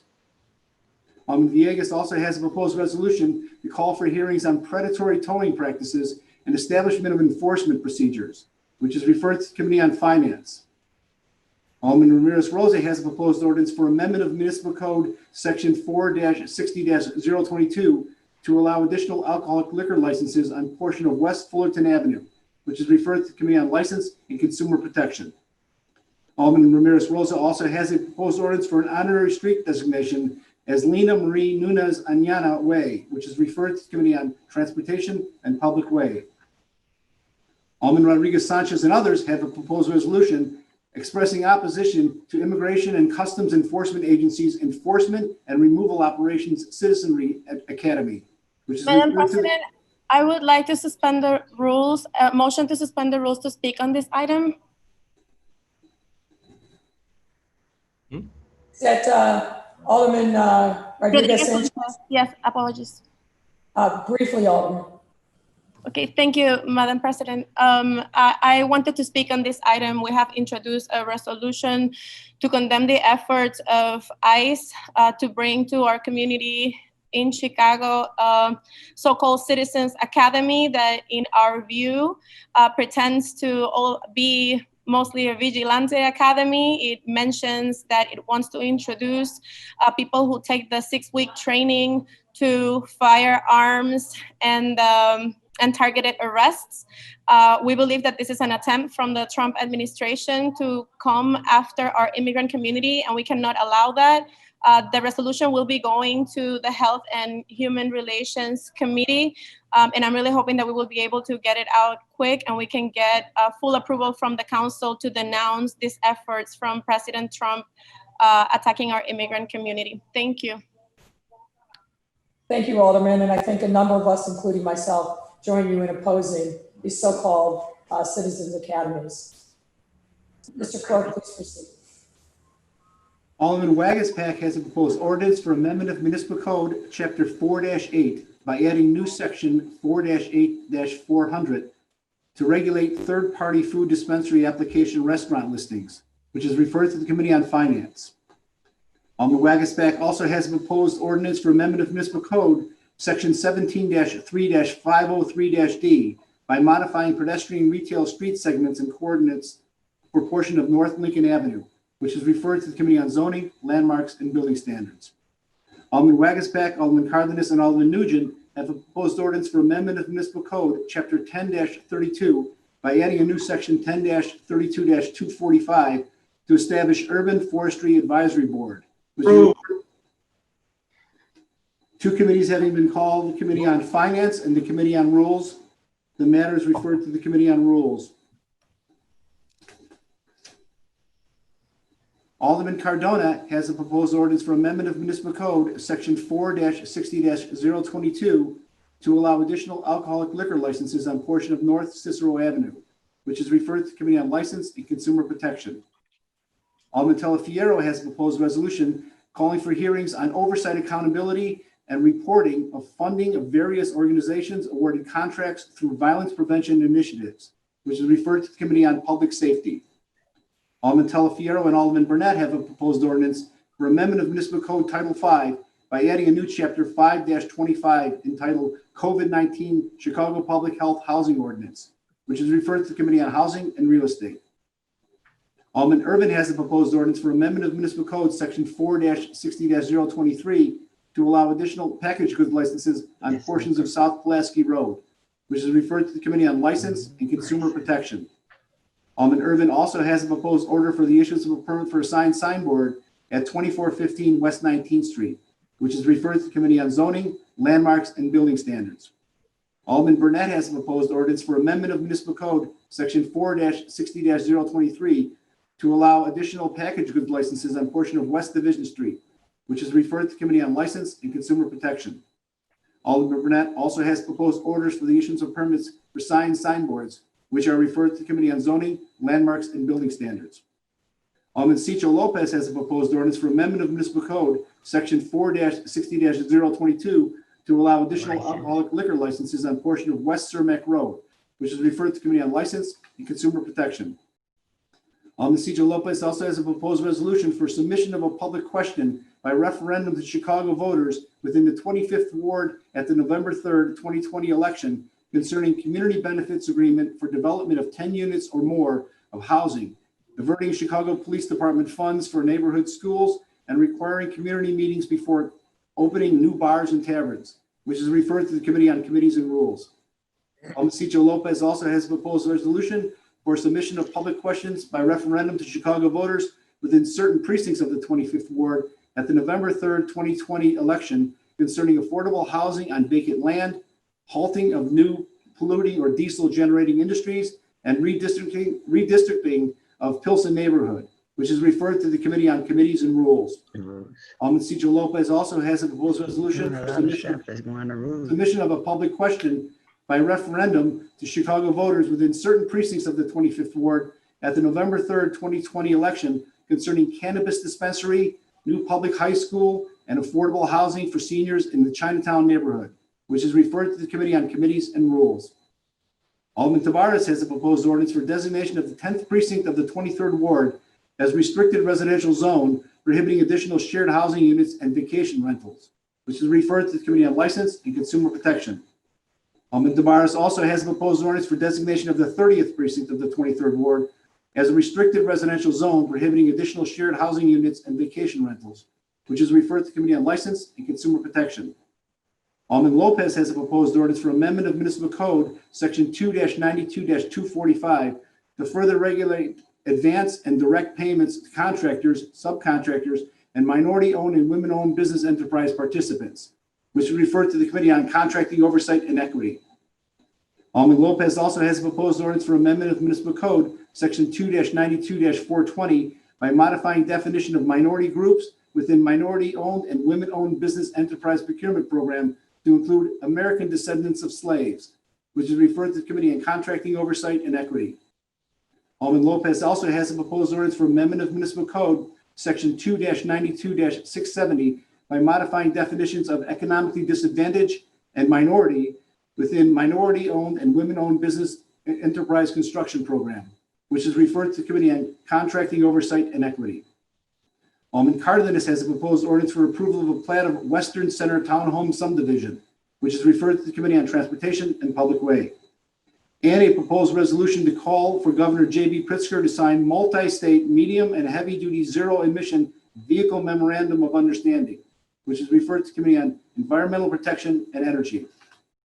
Alderman Thompson and Alderman Mitchell have a proposed ordinance for amendment of Municipal Code Section 2-92-330 to further regulate enforcement of percentages of city and project area residents' work hours for construction contracts valued at $100,000 or more, which is referred to the Committee on Workforce Development. Alderman Sadlowski Garza has a proposed ordinance for vacation of public ways in the area bounded by East 116th Street, South Mackinac Avenue, East 118th Street, and East Burley Avenue, which is referred to the Committee on Transportation and Public Way. Alderman King has a proposed ordinance for amendment of Municipal Code Chapter 9-68 by adding a new section 9-68-032 to establish seasonal parking permit program for portion of South Oakenwald Avenue, which is referred to the Committee on Pedestrian and Traffic Safety. Alderman King and Alderman Moore have a proposed ordinance for amendment of Municipal Code Section 2-92-450 to require City Council approval for reduction or waiver of commitment to minority-owned and women-owned business enterprises, which is referred to the Committee on Contracting Oversight and Equity. Alderman King and Alderman Moore also have a proposed ordinance for amendment of municipal code, section 9-64-430, to modify award goals for all contracts in excess of $10,000 granted to qualified minority-owned and women-owned business enterprises, which is referred to the Committee on Contracting Oversight and Equity. Alderman Dowell has a proposed resolution to call for follow-up hearings to discuss current and future steps for curtailing hazardous and unlawful operation of motorcycles and other motor vehicles on public way, which is referred to the Committee on Public Safety. And Alderman Laspada has a proposed ordinance for amendment of municipal code, section 4-64-206, concerning parking meter hours of operation on portion of North Richmond Street, which is referred to the Committee on Pedestrian and Traffic Safety. Alderman Laspada also has a proposed ordinance for amendment of municipal code, titles 2, 11, and 14A, by modifying various sections and adding new section 2-44-140 concerning preservation of existing affordable and moderate income housing, recycling of construction or demolition site waste, and establishment of environmental impact fees, which is referred to the Committee on Housing and Real Estate. Alderman Laspada also has proposed orders for the issuance of permits for signboards, which are referred to the Committee on Zoning, Landmarks, and Building Standards. Alderman Laspada and others have a proposed resolution to call for the Department of Housing to establish online homeownership opportunity for preservation and education database for owners of 2- and 4-unit buildings, which is referred to the Committee on Housing and Real Estate. Your Honor, that concludes the aldermanic introductions.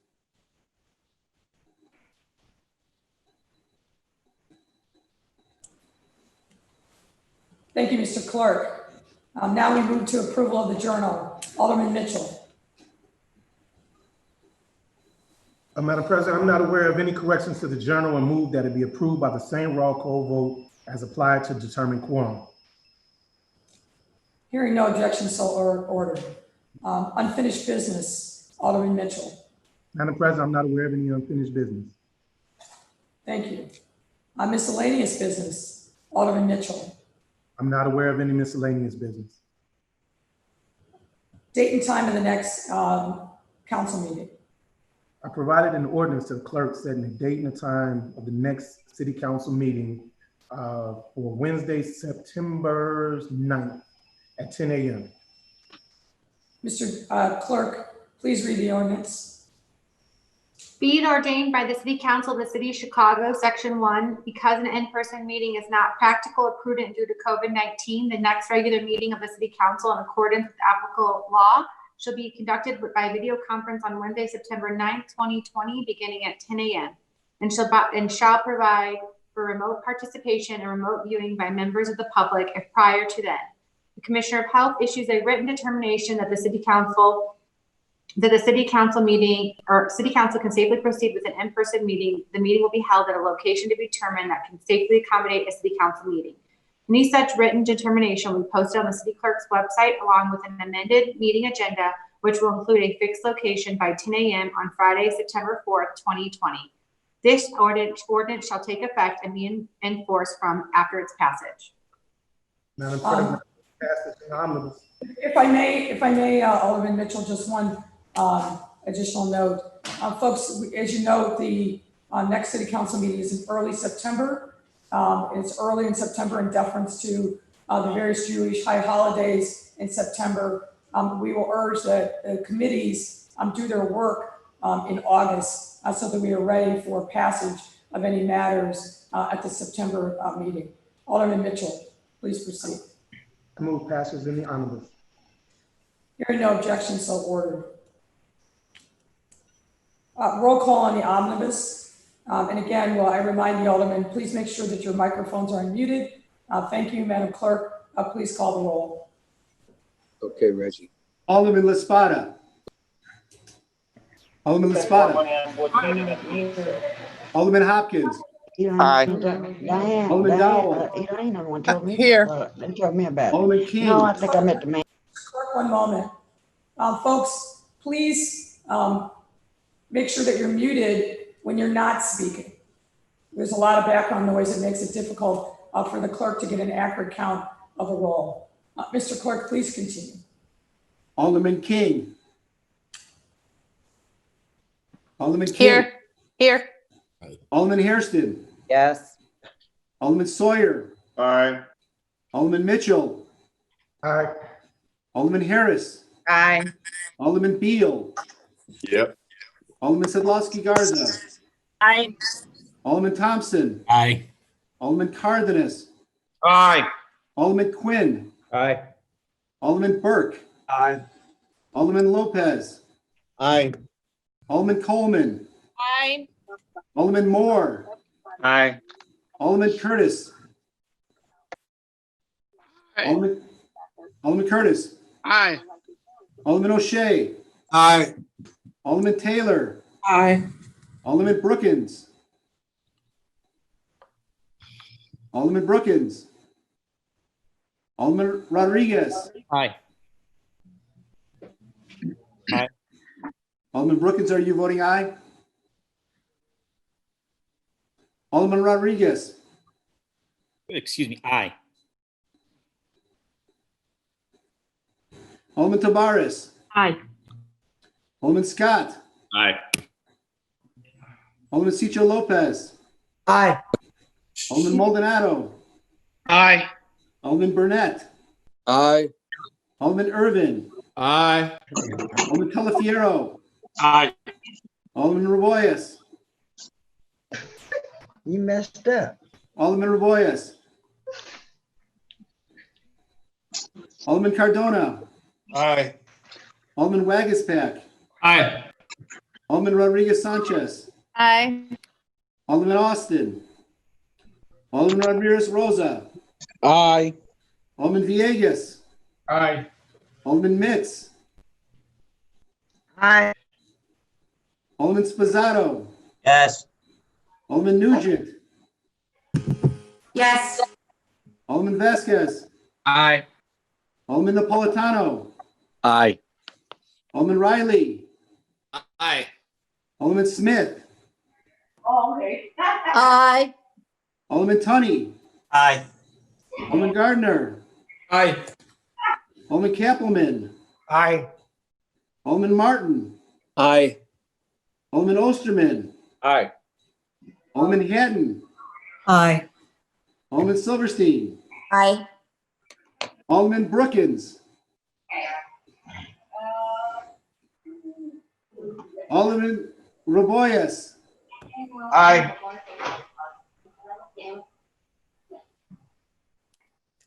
Your Honor, there are 48 yeas, no nays. Madam President, Alderman Thompson. thank you, Madam President. Motion to reconsider that last vote. All those in favor of the motion for reconsideration signify by saying aye. All those opposed signify by saying nay. Nay. Aye. Nay. The noes have it. The motion is for reconsideration is denied. Before we move on for a motion for adjournment, I want to recognize somebody that I know many of you know well, have worked with, and that's Tiffany Sostra. This is her last city council meeting. She'll be moving on to bigger and better things, but we want to say thank you and give her a moment to say goodbye to members of the council. Bye, everyone. It's been wonderful. I'll miss you. Special mission. Don't we get to say any, Mayor, don't we get to say anything? This is Alderman Sposato. Yes, No. the chair recognizes in order Alderman Taylor. Thank you, Madam Chair. Tiffany, where are you? I would just like to say thank you so much for all the work you've done. Those late night phone calls, those calls with your baby in the car. I appreciate you putting your time and your energy into working with me, which I'm sure was not easy, but you are definitely going to be missed. You're not going that far away, so I know where to find you. Thank you, Alderman Taylor. The chair recognizes Alderman Sposato. Thank you, Madam President. It's nice when the full council could agree on something. So Tiffany, I think we all can agree you're awesome. You're just a pleasure to work with. You're just a sweet gal, and you're always there for me. And whether we're joking around or serious, just really, really appreciate you, and I appreciate your friendship. And I wish you nothing but the best. So best wishes to you. God bless you. Thank you, Madam President. Thank you. The chair recognizes Alderman Lopez. Thank you, Madam President. I move for the temporary suspension of the rules to take leave of the body to give Ms. Usher an opportunity to directly speak and have her comments reflected in the record. I think what we'll do, Alderman Lopez, is let your colleagues speak, and then we'll have Ms. Ostrom speak at the end. Then if I may take this opportunity, Tiffany, I've known you for some time in various roles for the council and in the administration, and it's a pleasure to know you professionally and personally. And I wish you and your family all the best and look forward to more baby pictures on Facebook and everything else that we can expect from you. Best of wishes. Thank you, Alderman. The chair recognizes Alderman Hadden. Thank you, Madam President. Tiffany, it's been a pleasure getting to know you and work with you. Can't say enough great things. Like Alderwoman Taylor, I'm happy that you're not going far. We know where to reach you. Thank you for all your assistance, and best of luck as you move on. Thank you, Alderman. The chair recognizes Alderman Vasquez. Thank you, Madam President. Tiffany, I want to thank you so much as a member that had just got into the council a little bit over a year ago. Really being able to have conversations with you and to be thought partners, even when we don't agree on issues, was really appreciated. It's always throughout all the stuff that we've gone through as a city, to be able to have those conversations has been really crucial, and I appreciate it. I look forward to reaching out to your new role as I reach to try to create dog parks everywhere in the ward. So thank you very much for that. The chair recognizes Alderman Sposato. Tiffany, it's just been a pleasure. There are words you don't always get to associate with Chicago government, but you bring such kindness and generosity and warmth to this work, and it stinks that we're going to be losing you. But on a positive note, now we can be Facebook friends, so that'll be great. With everything moving forward.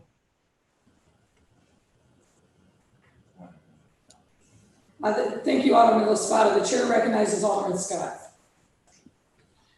Thank you, Madam Chair. Madam President, I too want to echo my colleagues. It has been a pleasure to work with you, Tiffany, and look forward to continue to work with you in your new role.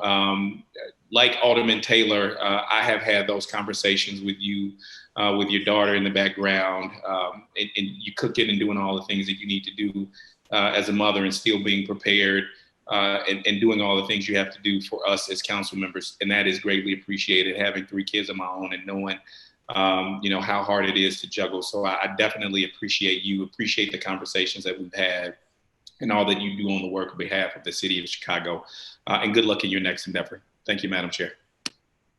Thank you, Alderman Scott. The chair recognizes Alderman Hairston. Thank you, Madam Chair. Tiffany, I don't know what I'm going to do with my evenings now that I will not be chatting with you or early in the morning. But I really want to say thank you for all of your hard work, your dedication, day or night, cupcakes for your daughter. And it has been a pleasure to work with you. And I know I'm going to see you on the other side. Congratulations. Thank you, Alderman. The chair recognizes Alderman Smith. Thank you so much. Tiffany, I have loved working with you since you were in LRB, helping me write some ordinances. You're a great lawyer. And I was so thrilled when you joined the Lightfoot administration in a major role. You have been a tremendous leader, and really best of luck at the Park District, and we'll certainly see you there, and I hope much more than that. So take care, Tiffany. Congratulations. Thank you, Alderman. The chair recognizes Alderwoman Sadlowski Garza. Thank you, Madam President. Tiffany, this is with a heavy heart. I don't know. I'm happy that you're going to a new role, but I'm also really sad. You've become my friend, my confidant, at times my rock this past year. And I'm going to miss you. But don't change your phone number because I'll seek you out. Sorry. Thank you for everything that you've done for everything for the city of Chicago and for the Lightfoot administration, as well as the body. So thank you, Tiffany, and we'll be talking soon, I'm sure. Thank you, Alderman. The chair recognizes Alderman Napolitano. Thank you, Madam President. I'll keep it really short. Tiffany, you are simply one of the best. Absolute pleasure to work with. And I am so glad you are not going far and can't wait to work with you in the future. But thanks for sticking around. Take care. Thank you, Madam President. Thank you, Alderman. The chair recognizes Alderman Wagisback. Thank you, Madam President. Well, I want to reiterate what my colleagues said. Tiffany Sostrin is a person that has the professional credentials that this city needs.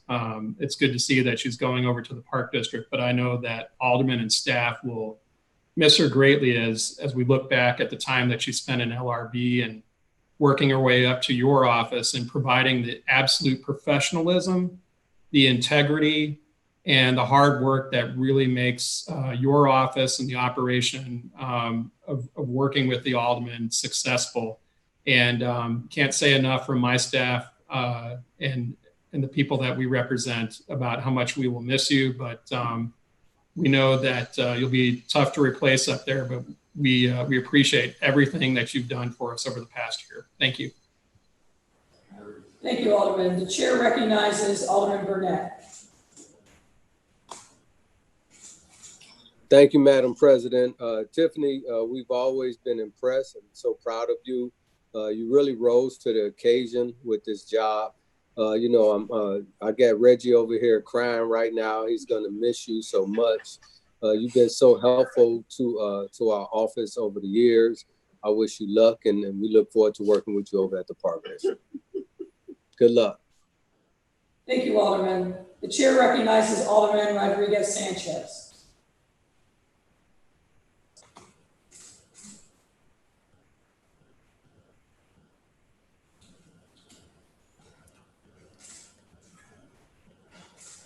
We'll move on, and the chair recognizes Alderman Irvin.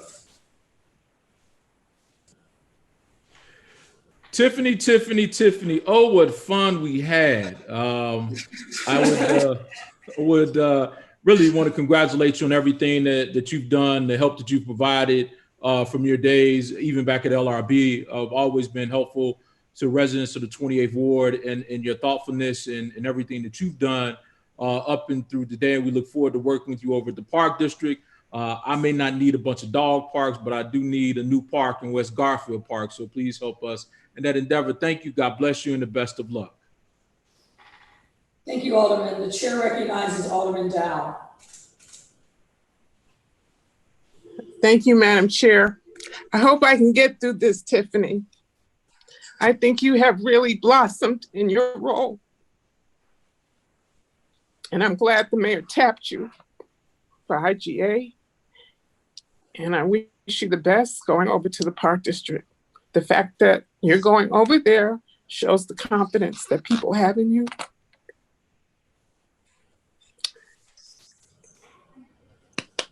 You're thoughtful, you're dedicated and straightforward. And on behalf of Renee, Brian, and James and I, we thank you for the encouragement. It's been wonderful working with you. You have, like Alderman Dow mentioned, you have just blossomed in this job, and you're going to do great things, and you're going to be all right wherever you go, but you will be missed here. I will miss that sunshine in your voice when you pick up the phone and call about issues. So God bless you. I'll miss again hearing the baby and asking how she's doing in our conversations, but now I'll call you late at night and ask about her. So thank you, Tiffany. You are awesome. Thank you. The chair recognizes Alderman King.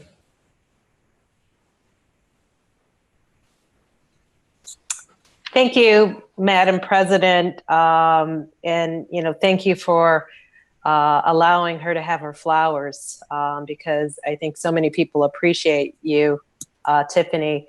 I remember when you were in LRB, and I just used to walk in and talk to you when I was new, and you were very humble and very nice then. And what I appreciated when you came to your new role in IGA is you remained very humble. I appreciate your honesty, your directness, even especially when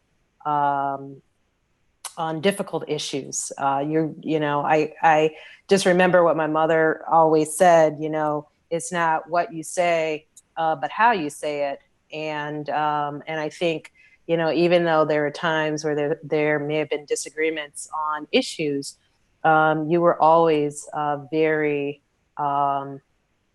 positive, I think, in your energy and how you got it across. So I will miss you in this role, but will look forward to you being in your new role, and wish you all the best with you and your family.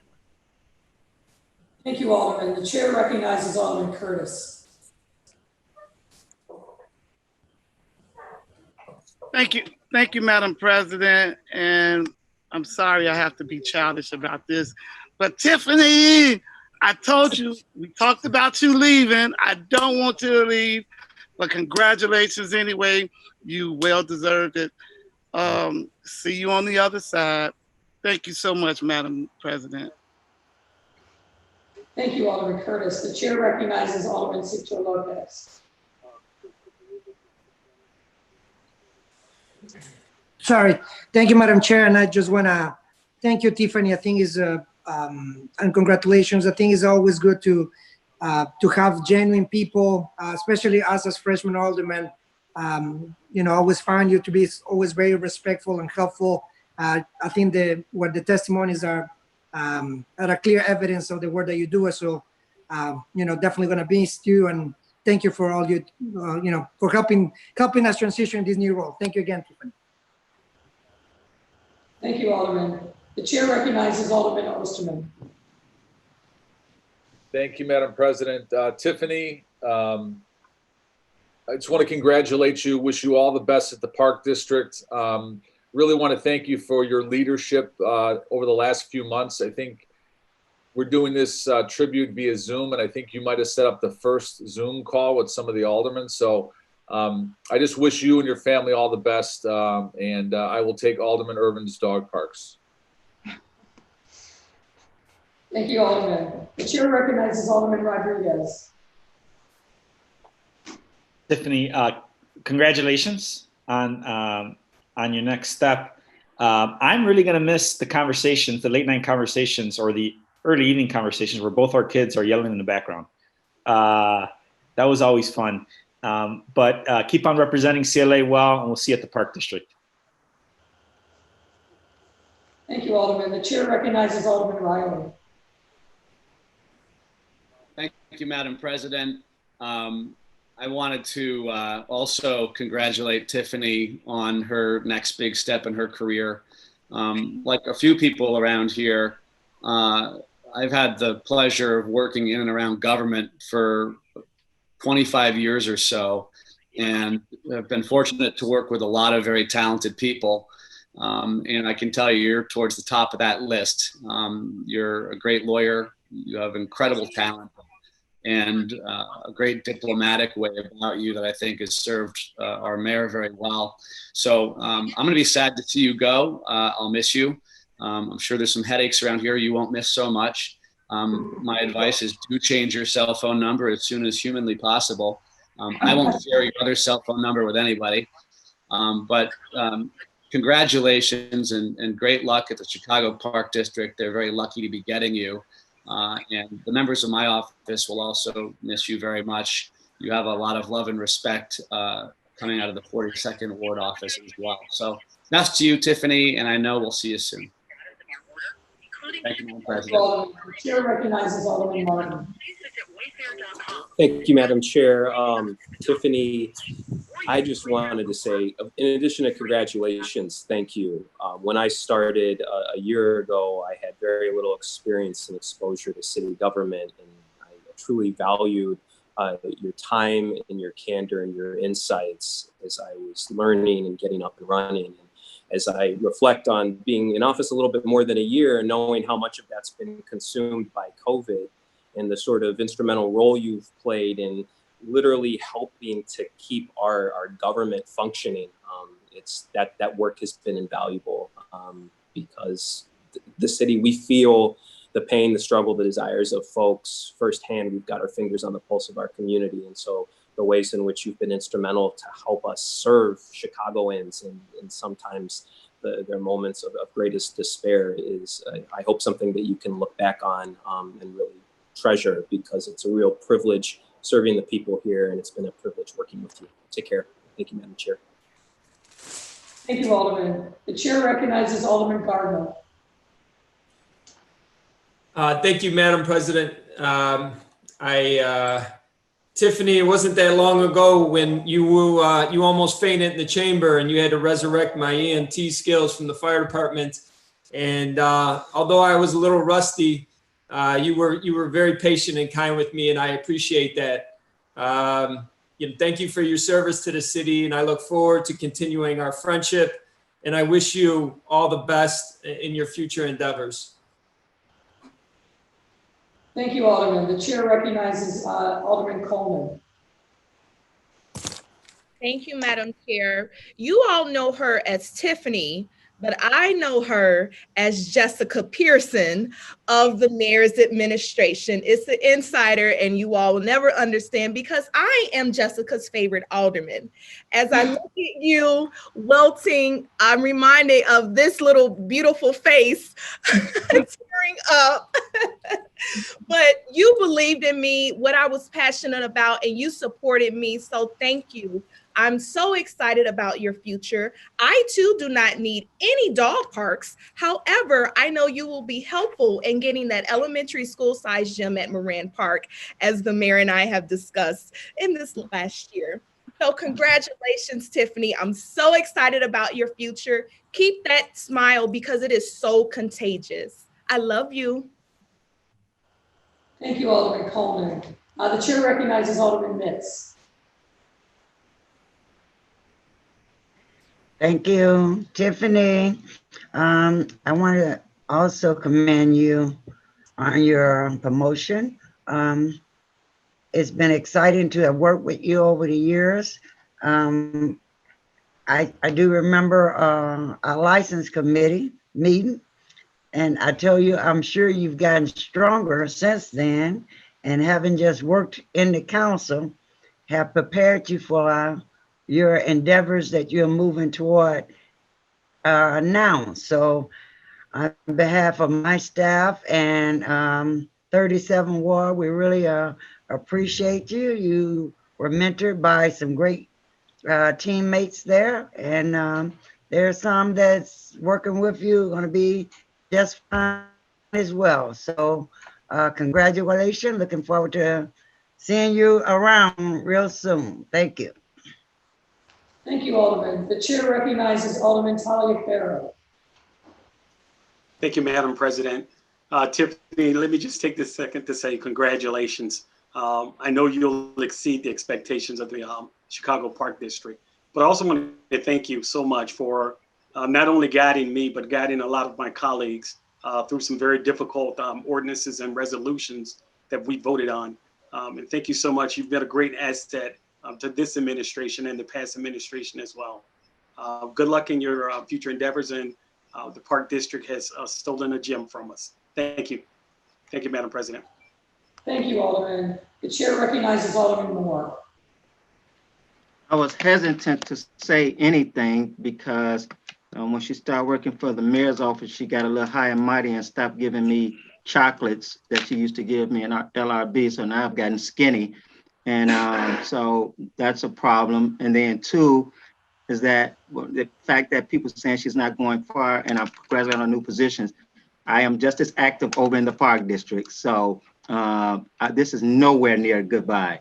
We'll be seeing still a lot of each other. So, but I'm just excited about your future. And I will say this though, because everybody don't have this gift. When working for someone like a great leader, like the mayor, or if anyone else you work, but definitely under this mayor, you learn loyalty, but yet you learn how not to be a pushy person. You listened, you found a balance, and I can appreciate that about you. And everybody don't have that gift, and keep that with you. Always doing the right thing, but also have a sense of loyalty, and you got to have that balance. And you were you've learned to master that. I saw that, and so I wish you well. And I'll be seeing you. So we got work to do over at the parks. Thank you, Alderman. The chair recognizes Alderman Cappleman. Thank you, Madam President. Tiffany, you had a tough job that you handled with such grace, and it's so much appreciated. I will still be seeing you. We had the Clarendon Park Community Center, which is going to take a lot of rehab that's going to be underway, and so I can't wait to see you more, but virtual hug. Thank you, Madam President. Thank you, Alderman. The chair recognizes Alderman Nugent. Thank you, Madam Chair. Tiffany, on behalf of the 39th Ward, we just want to thank you for your commitment to the city, to our residents. It's been a real pleasure to work with you. I think that we're all better off for being your friend and getting to know more about you and your family. And I expect good things. I know good things are going to come from your next role. Don't be a stranger, and best of luck. Thank you, Madam Chair. The chair recognizes Alderman Hopkins. Thank you, Madam President. Tiffany, you've done an outstanding job. You are such a valuable member of the team, and that goes for any team you happen to be on. Our loss is clearly the Park District's gain, but you've worked hard, you've earned your success, and I have no doubt more good success is coming your way in the future. Best of luck. Thank you, Alderman. The chair recognizes Alderman Arboyos. Thank you, Madam President. Tiffany, although you and I didn't speak a lot, but we spoke on several issues, and we got along real well. I remember you in prior years sitting in council and committee meetings, very engaged, very quiet, taking notes. I knew there was something there, and I think we all know that, as we just heard. But I just want to wish you well. You're going places, so I congratulate you. And somebody just said you're going to the parks, but it also helps city council in many ways, because we have someone we can talk to, an additional person at the Park District. God bless you, and go get them. Thank you, Madam President. Thank you, Alderman. The chair recognizes Alderman Cardano. Thank you, Madam President. Tiffany, what can I say? I'm one of your favorite aldermen, like you. And I'm going to miss our talks, our conversations, but I know you're going to be doing a great job at the Park District. I'm going to miss you, and thank you for helping me in my first year and my residents of 31st Ward. Thank you so much, and God bless. Thank you, Alderman. The chair recognizes Alderman Silverstein. You're on mute. There you go. Yep. Okay. Tiffany, congratulations. I'm so happy for you. Thank you so much for all of your help. I've really enjoyed working with you, and I want to just wish you all the very best. And I'm glad you're not going too far away, and we will definitely be in touch. Take care and congratulations. Thank you, Madam President. Thank you.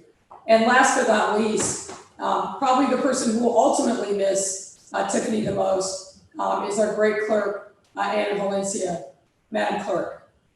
Hey, Tiffany, I just wanted to, I know this job. I've been on the 5th floor before and know what it takes and what it takes out of you. So first, thank you so much for your great service to our city and to the mayor.